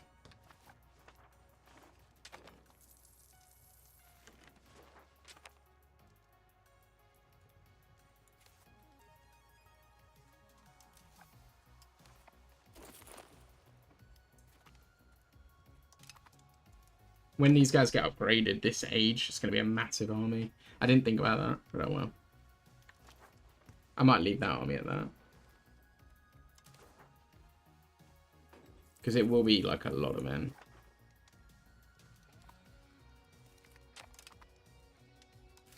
Oh, they're starting to get like actually just little now.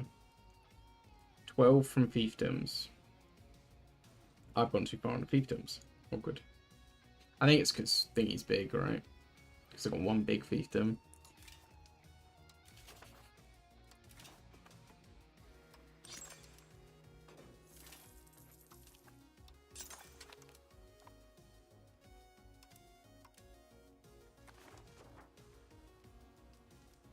I unfortunately lost a load of market villages in my urbanization, which is actually a shame.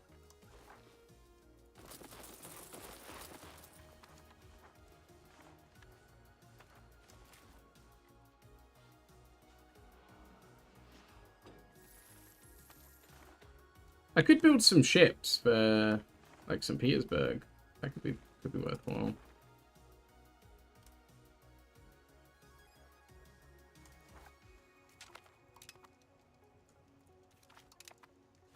Who is this that can get married? Elena. But then she will no longer be of my family. No one to marry. Wait. Can I marry her to a Rurikovich? Hang on a minute. Let me big brain this. Not Rurikovich. I saw Romanovs earlier, I'm sure I did. Can I marry her to a Romanov? And then the family grow from there. Sorry, this dude's Anglican. What the hell?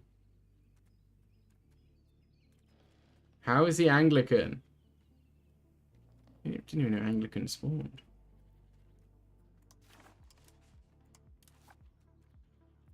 Right, let's see if we've got any Romanovs.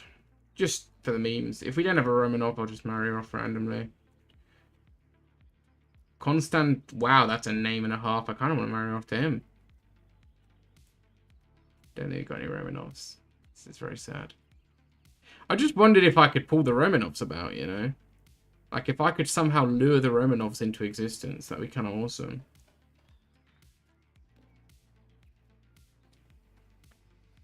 Should I get to marry someone without a name?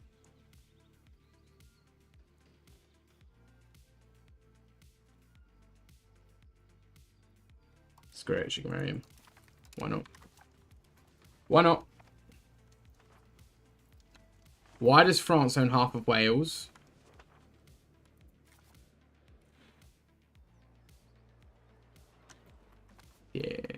Oh dear.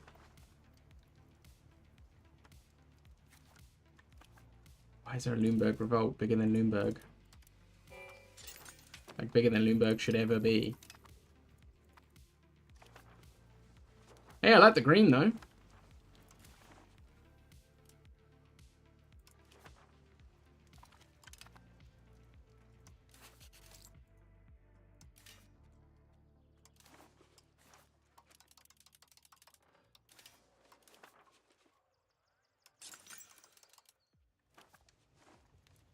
I'm just trying to keep the market basically flooded with goods that are used for things like urbanization.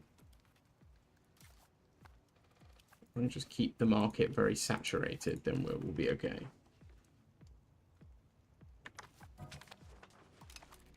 Damn it.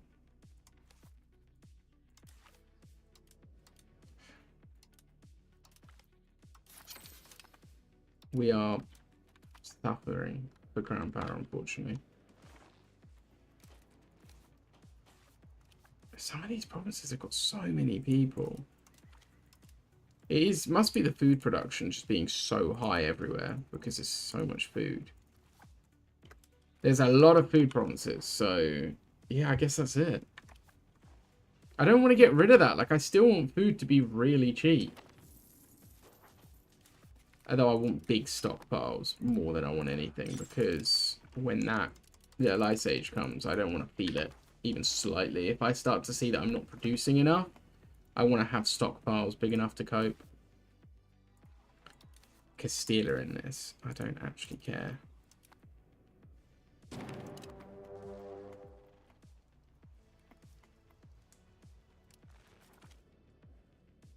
Hey, I discovered the New World. Through war with a New World nation, apparently. Is that Iceland? Greenland, even. Iceland. That's literally Iceland right there. Castile only have one car. They've got South Africa. God. I gotta get Siberia, don't I? I've actually got to get to Siberia and fast.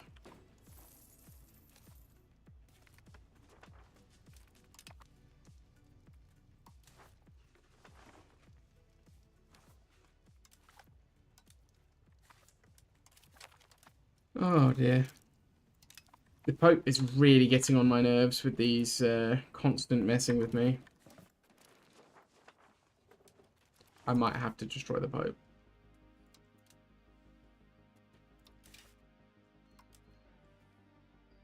Say that like I wasn't planning to and preparing to for so long, but you know.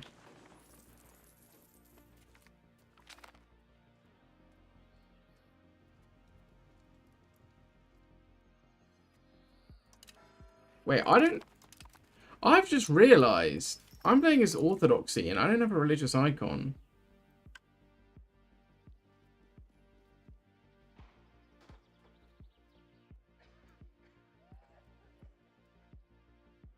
Did I not proclaim a third Rome?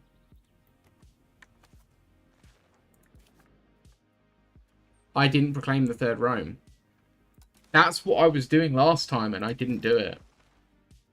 God, I had the prestige so many times this game.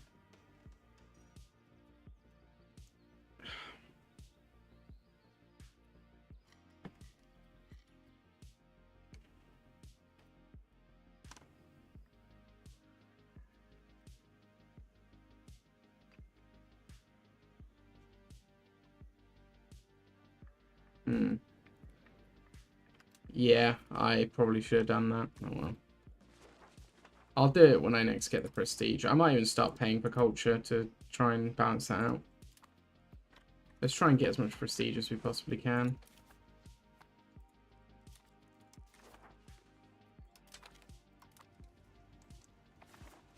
I mean, Norway's doing naval landings. Stop it. Stop it, Norway. That's very silly of you.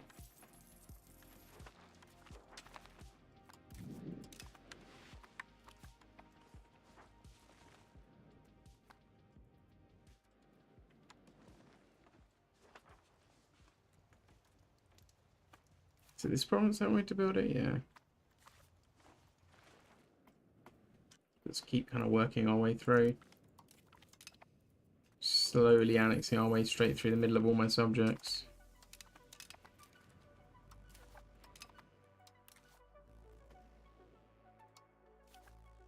Ah, they're allied to Lithuania. Ah, that's annoying. And Sweden. Wait, no, that's the coalition. Yeah, Sweden's the coalition. Okay. Maybe I do this next time. I mean, they just keep interfering. It's really doing my head in. It's really doing my head in that they keep interfering. Maybe I let my vassals win this war first, though.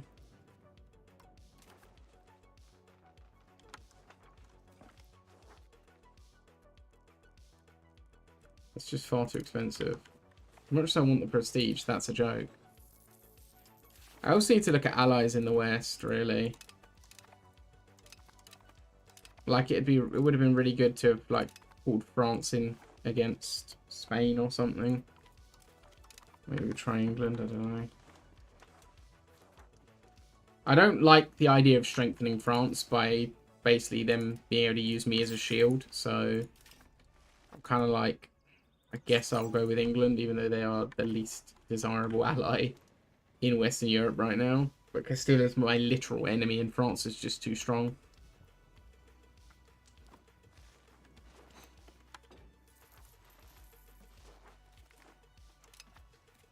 We're doing alright on our own. It's just a bit irritating now to be probably stuck in a war with Castile for a very long time. Hey, City Skylines. Where do I have that? Just out of curiosity. Is it Moscow?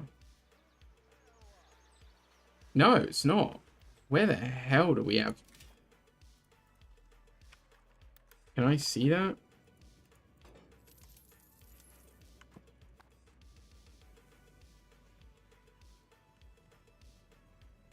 Where the... Hang on, I gotta recheck this out.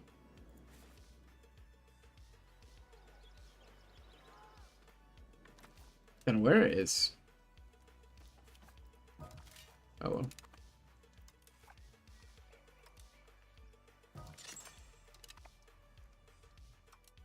Let's mass build them. Mass build them. So I need to basically up my building levels now.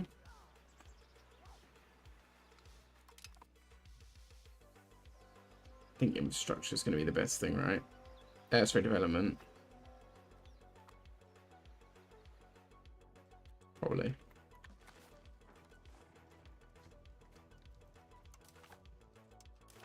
I'm just going to let my vassals fight this war, and I'm just going to up the speed, I think. I could now fight the Pope, but... yeah, I don't know. It's going to be a lot of hassle for me to fight the Pope, you know.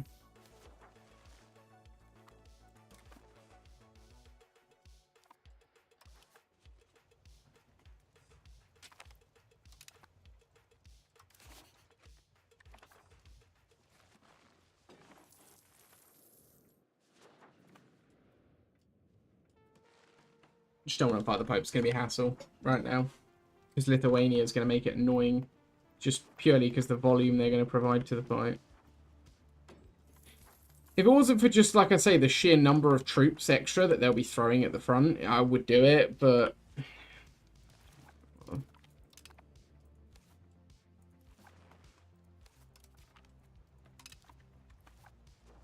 oh yeah, I can also put my leader in the military.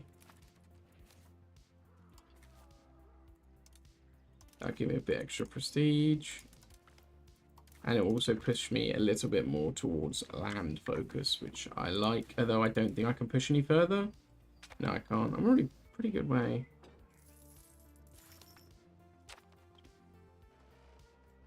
Right, I'm going to save up for the third Rome. Because I want to get a third Rome after this war, I think. I should be able to humiliate... what they called? Claim throne on Estonia, what? Why is Estonia oh, okay, they're my vassal. Just thinking to myself, what the hell?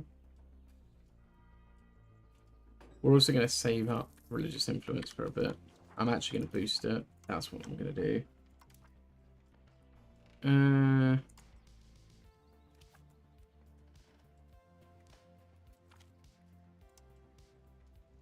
Is there another one that gives... Patriarchy? No. That sucks that my vassals are really unhappy, but...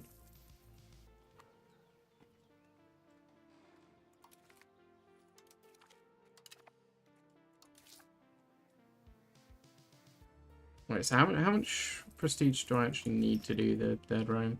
60. It's not too bad. I really thought I did it immediately after forming my... I really thought I did it. I do want to do that, because long term that's going to be kind of awesome. Also roleplay. Oh, no. No, lads, no. Alright, we're going in.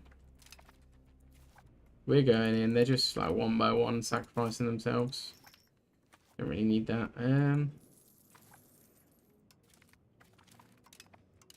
This army is going to need some supply.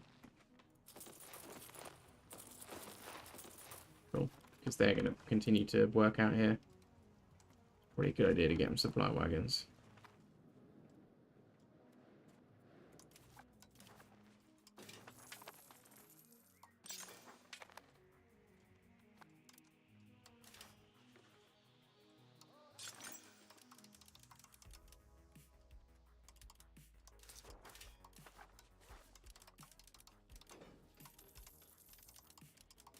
How have I still got places in the Moscow market that can be expanded? That's what I'm not getting right now.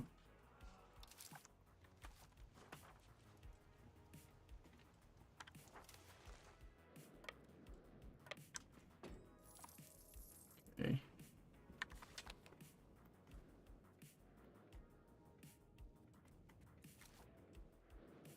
Right, now these guys have food, so... They've got supply carts. I'm going to send them in. They've got supply wagons. They should be able to survive until I'm able to capture the food sources. Oh, yeah, it's January. Hang on. Let's wait.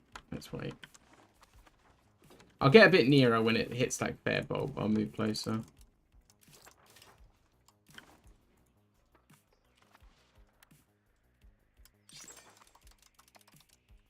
Spam a load of those. See how that goes. Because now as we're urbanizing, we kind of do want to... Let's see World War's capital, but it's fine. God, time really is flying at this speed. Damn. Let's go, let's go, let's go. These mountains will probably be inaccessible until May, so... I got time. Not in a rush, lads. Not in a rush. I'd rather do it properly than do it fast.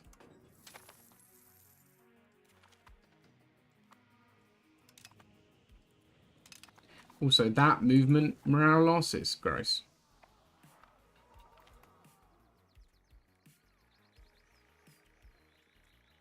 I was really hoping there'd be a prestige one, but... Why was I losing my hegemony then?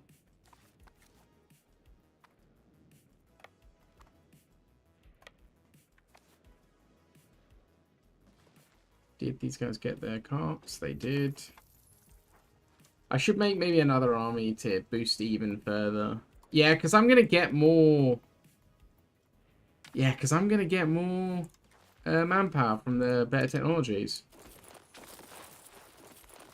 Let's make at least 5 more regiments. I'm 6. Screw it. Let's make 10. Screw it.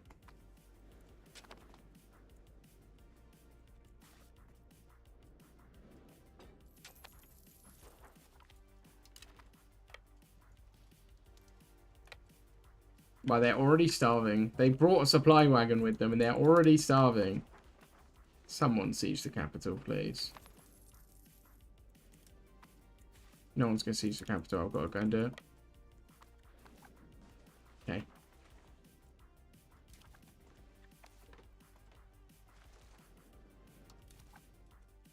Might be able to get some prestige from battles in this one.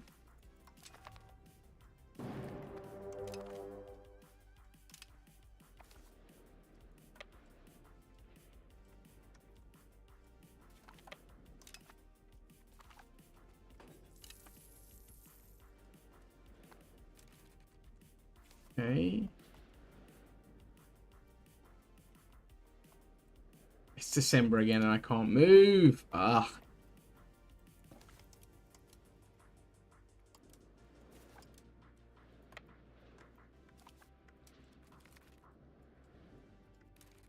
Am I getting prestige from the battles? Presumably, right?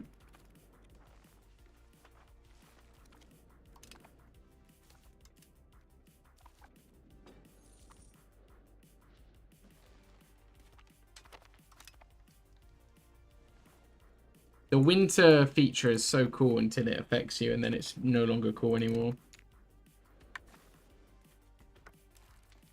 It's like when I can't do anything, it's a bit like, yeah. It is what it is. It is hot. It is.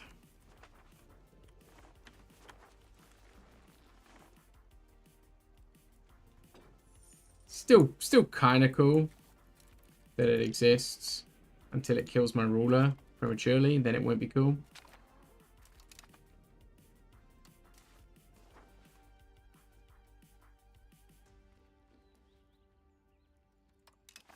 This lady can marry a random guy. He's my cabinet member. Why not?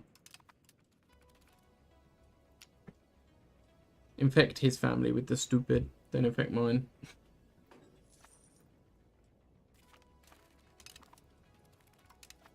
Oh, look, artillery bonus. Could you imagine? Could you imagine, guys? God, I love artillery.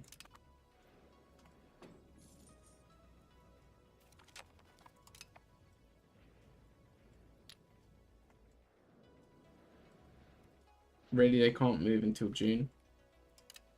That's crazy.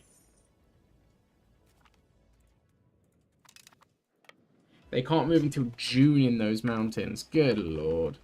I lost like 4,000 men doing that. That is especially brutal. It seems almost unnecessarily brutal. Do I get any prestige for simply winning a war? Nope.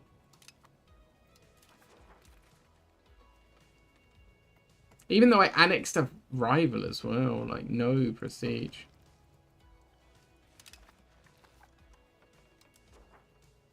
That's a shame. I feel wronged a bit by that.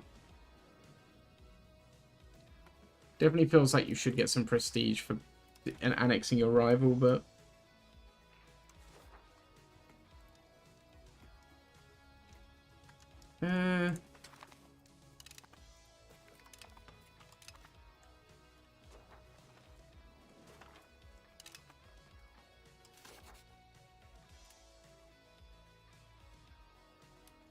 Okay.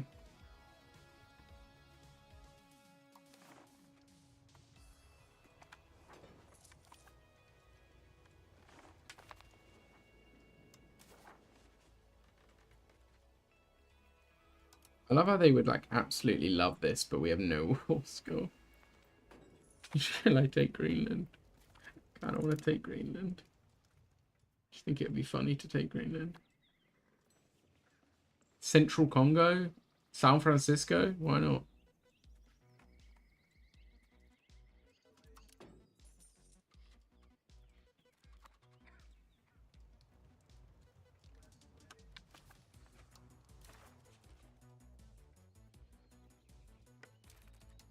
Where the hell is Moscow?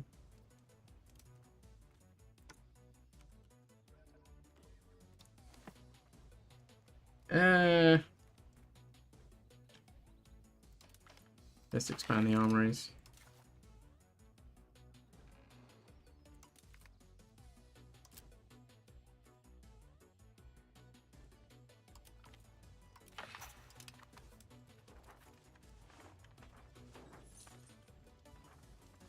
I might make more subjects up here to sort of develop the land a bit more as well. And like when I make them over here, I need to annex a lot more guys.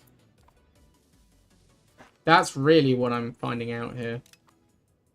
That's like the big takeaway.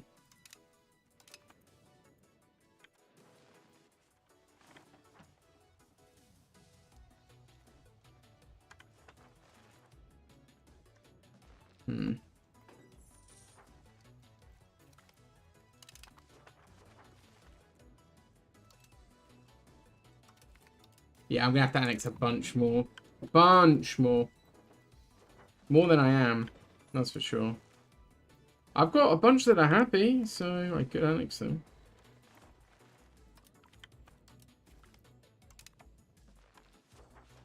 Plus, they're urbanizing really well, and it makes them harder to annex when they urbanize. As much as it's great for them to urbanize in the long run, because, you know, economy. But I think my guys are not going to survive doing this. I'm going to have to try and join them.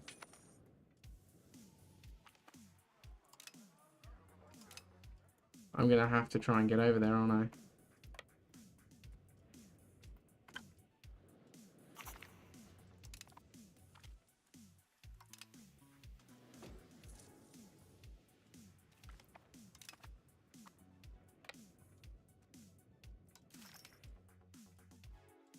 Right, 123. It's not enough to do 2 yet. Well, we're gaining it really fast. I think I'm going to be able to use the Synod to get enough prestige to then do the 3rd Rome. Maybe the 3rd Rome will give me prestige on its own. Maybe. Maybe. Be nice if it did.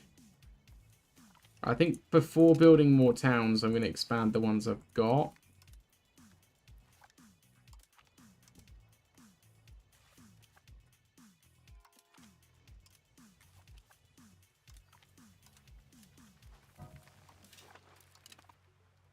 Losing family members, a bit worrying.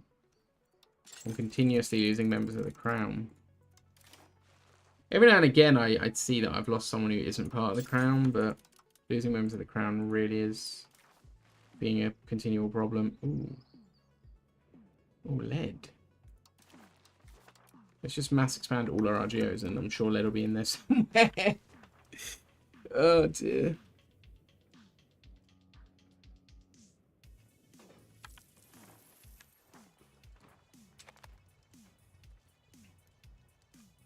I can't believe how many slightly disloyal. I am genuinely shocked. I might be able to get all the way to 60 without having to boost it through events, but it'd be quite nice to boost it through events and stuff. If I can get an event to give prestige, I would be very, very happy. Game, please hear me. Please.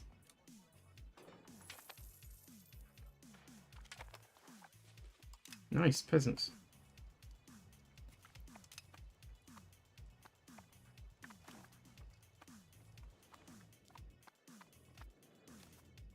Oh, my vassals have pulled it off just as I started to get close. I can't remember if it's 5 or 10 prestige for winning a war with Humiliate. I feel like it's 5 for the Humiliate, 5 if they're your rival. No, 11 prestige, so that would be enough.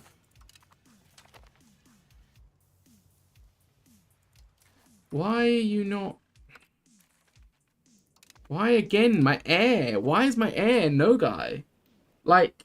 Maybe I should stop making fiefdoms. Maybe that's the problem. That I shouldn't be making fiefdoms. It doesn't make sense for the heir of Russia to just change to Nogai. I guess he's probably grown up in Nogai for some reason. I think it's really weird that you can't have him in your court. You can't just drag your kid into your court and be like, this kid is living in this country. Oh, that would make a lot of sense to do that.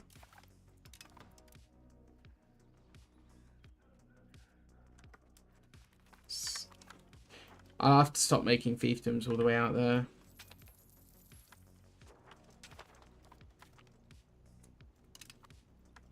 The Pope is really getting on my nerves. I really want to do the destroy enemy. It's crazy. I've only got 4% war score. How?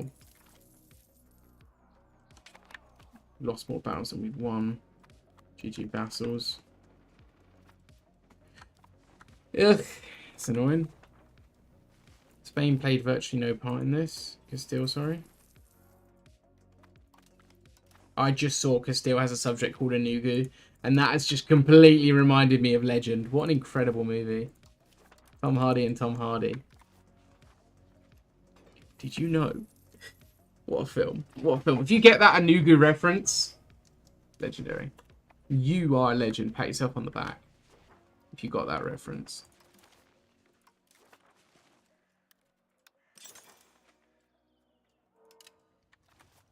Honestly, though, Muscovy spreading very rapidly, except not here for some reason. Why are you struggling to convert so much? 97 stability, I see. That's probably how.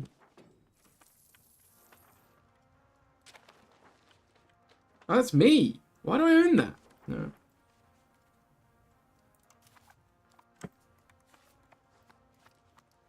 Right, 57. We're actually going to get there naturally. Probably won't even have to... Oh, wait, hang on. Minus 35. I don't want to be in this war anymore, so...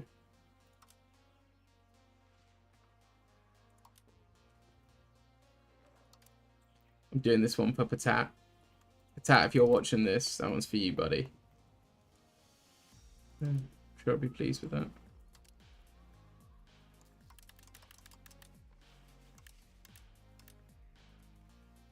I'm definitely humiliating you.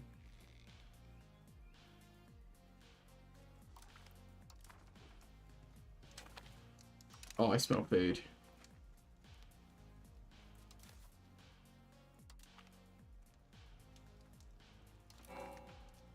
Third Rome declared. Now what do I get? Now I'm ecumenical. Let's go. Can I choose an icon now? I still don't know how to choose a religious icon. I still don't know how to do it. I still don't know how to do the icons. Hey, we're ecumenical though. Does that mean we get different laws?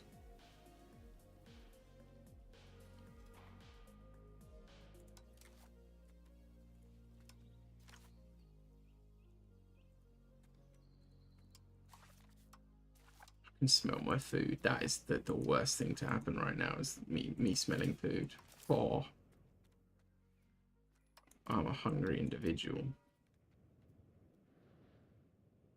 Hey, leader of ecumenical patriarch gives me prestige. I don't know if it always did, but it gives me presumably more now. I could ally Poland. Is that worth doing? I feel like in the short term that's a good idea. Oh yeah, it's because I just finished this war. That's why this guy exists. Yeah. And I think I'm going to annex a bunch of vassals and go for basically vassal only going forward. Because I'm getting really sick of my heir getting converted, to be honest.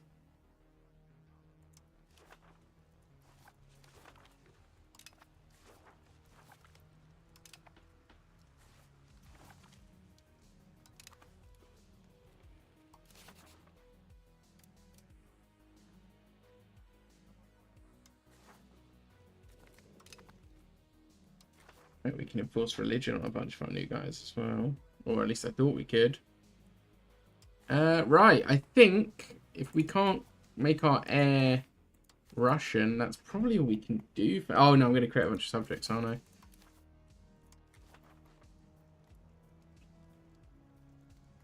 Well, actually, if I was going to... No, because I'm going to put down a thing there. So maybe not right there. Maybe like up here. We'll create a vassal. Let's hope they'll be Russian.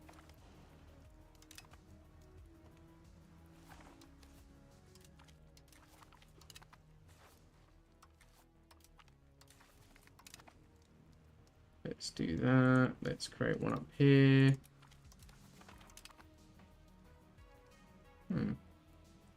Can't create that because it's cool.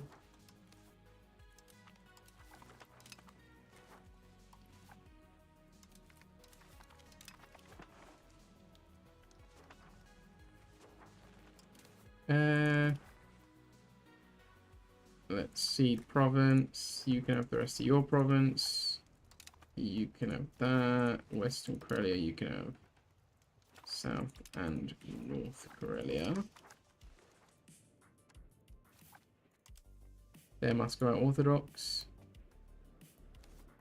They're Muscovite Orthodox. They're Muscovite Orthodox. They're Novgorodian Orthodox. So that has worked out quite well. These guys are Swedish Orthodox. That's not a problem. I don't really care. These guys are Mansi Shamanist. They're Mansi Shaman. Okay, so we're going to have to do some conversion up here. Okay, no, that's fine. Okay. So these colonies should be getting developed, which would be nice. I don't need to do it the whole way across, because frankly, I don't need that much development in Siberia, but it'd be nice to get like a stretch of development, because I would love to, at some point later, build a Trans-Siberian Railway, just for the roleplay of it, like towards the end of the game. And at that point, it would be nice to have something to build to, like somewhere developed that's worth me building to, you know? So that from a roleplay perspective, I'm not just doing it because I know it happened IRL. The roleplay of it is that I am building to something, right? That's my plan. That's my plan. That alliance is probably not happening. Scott doesn't like me too much. That's a shame. Everybody can go and get those guys.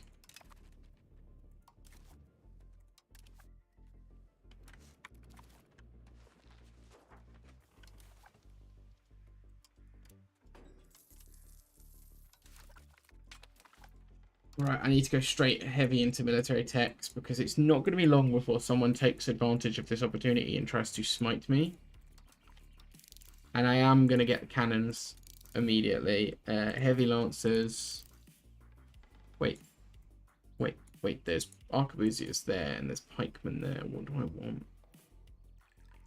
Presumably arquebusiers? What do I want?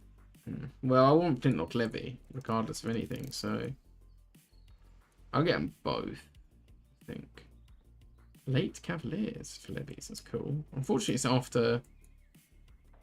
very unfortunately after naval fort, which I just don't care enough about. Bastion.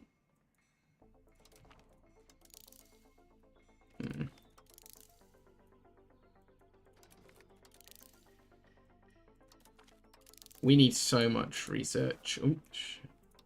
We're going to need so much research. It's actually quite painful to think about. We'll get there.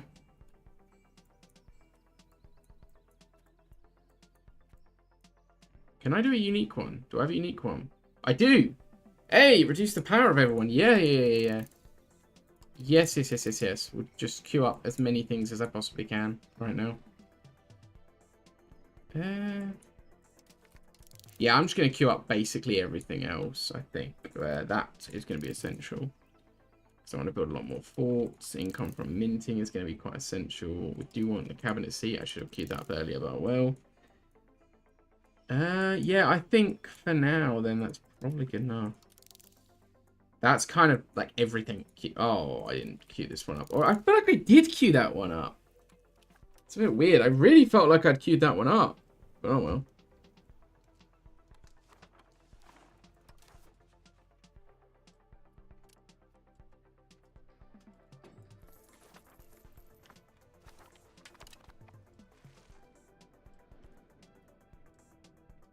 Oh yeah, let's do this because we need it. Is it cabinet? It's cabinet. We've got a lot of research to do. Like a lot. Well, that really didn't get me far, did it?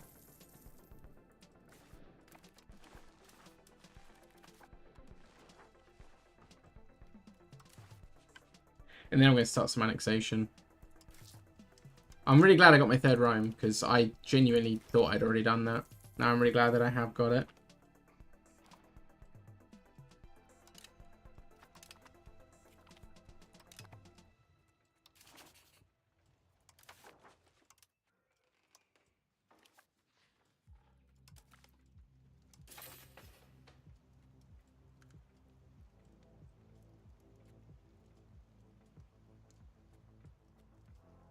He's no guy currently.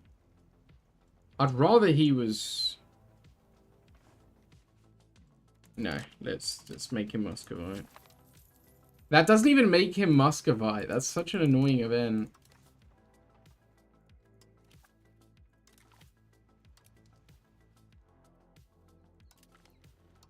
That's an annoying event.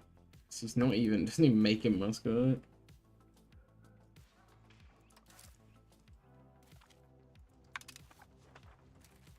It's weird. It's weird the way it's written. It's like he didn't learn the customs, but he is a Muscovite. Except he's not a Muscovite, so why did I get the event, right? Or why did it not convert him to Muscovite? Or, you know, like, it's a bit of a weirdly written event. I would have liked to have had him be Muscovite after that, but I'll convert him anyway. Like, it doesn't matter. It's really not the end of the world, but, you know, silly though. Right, when this war ends, I'll start annexing.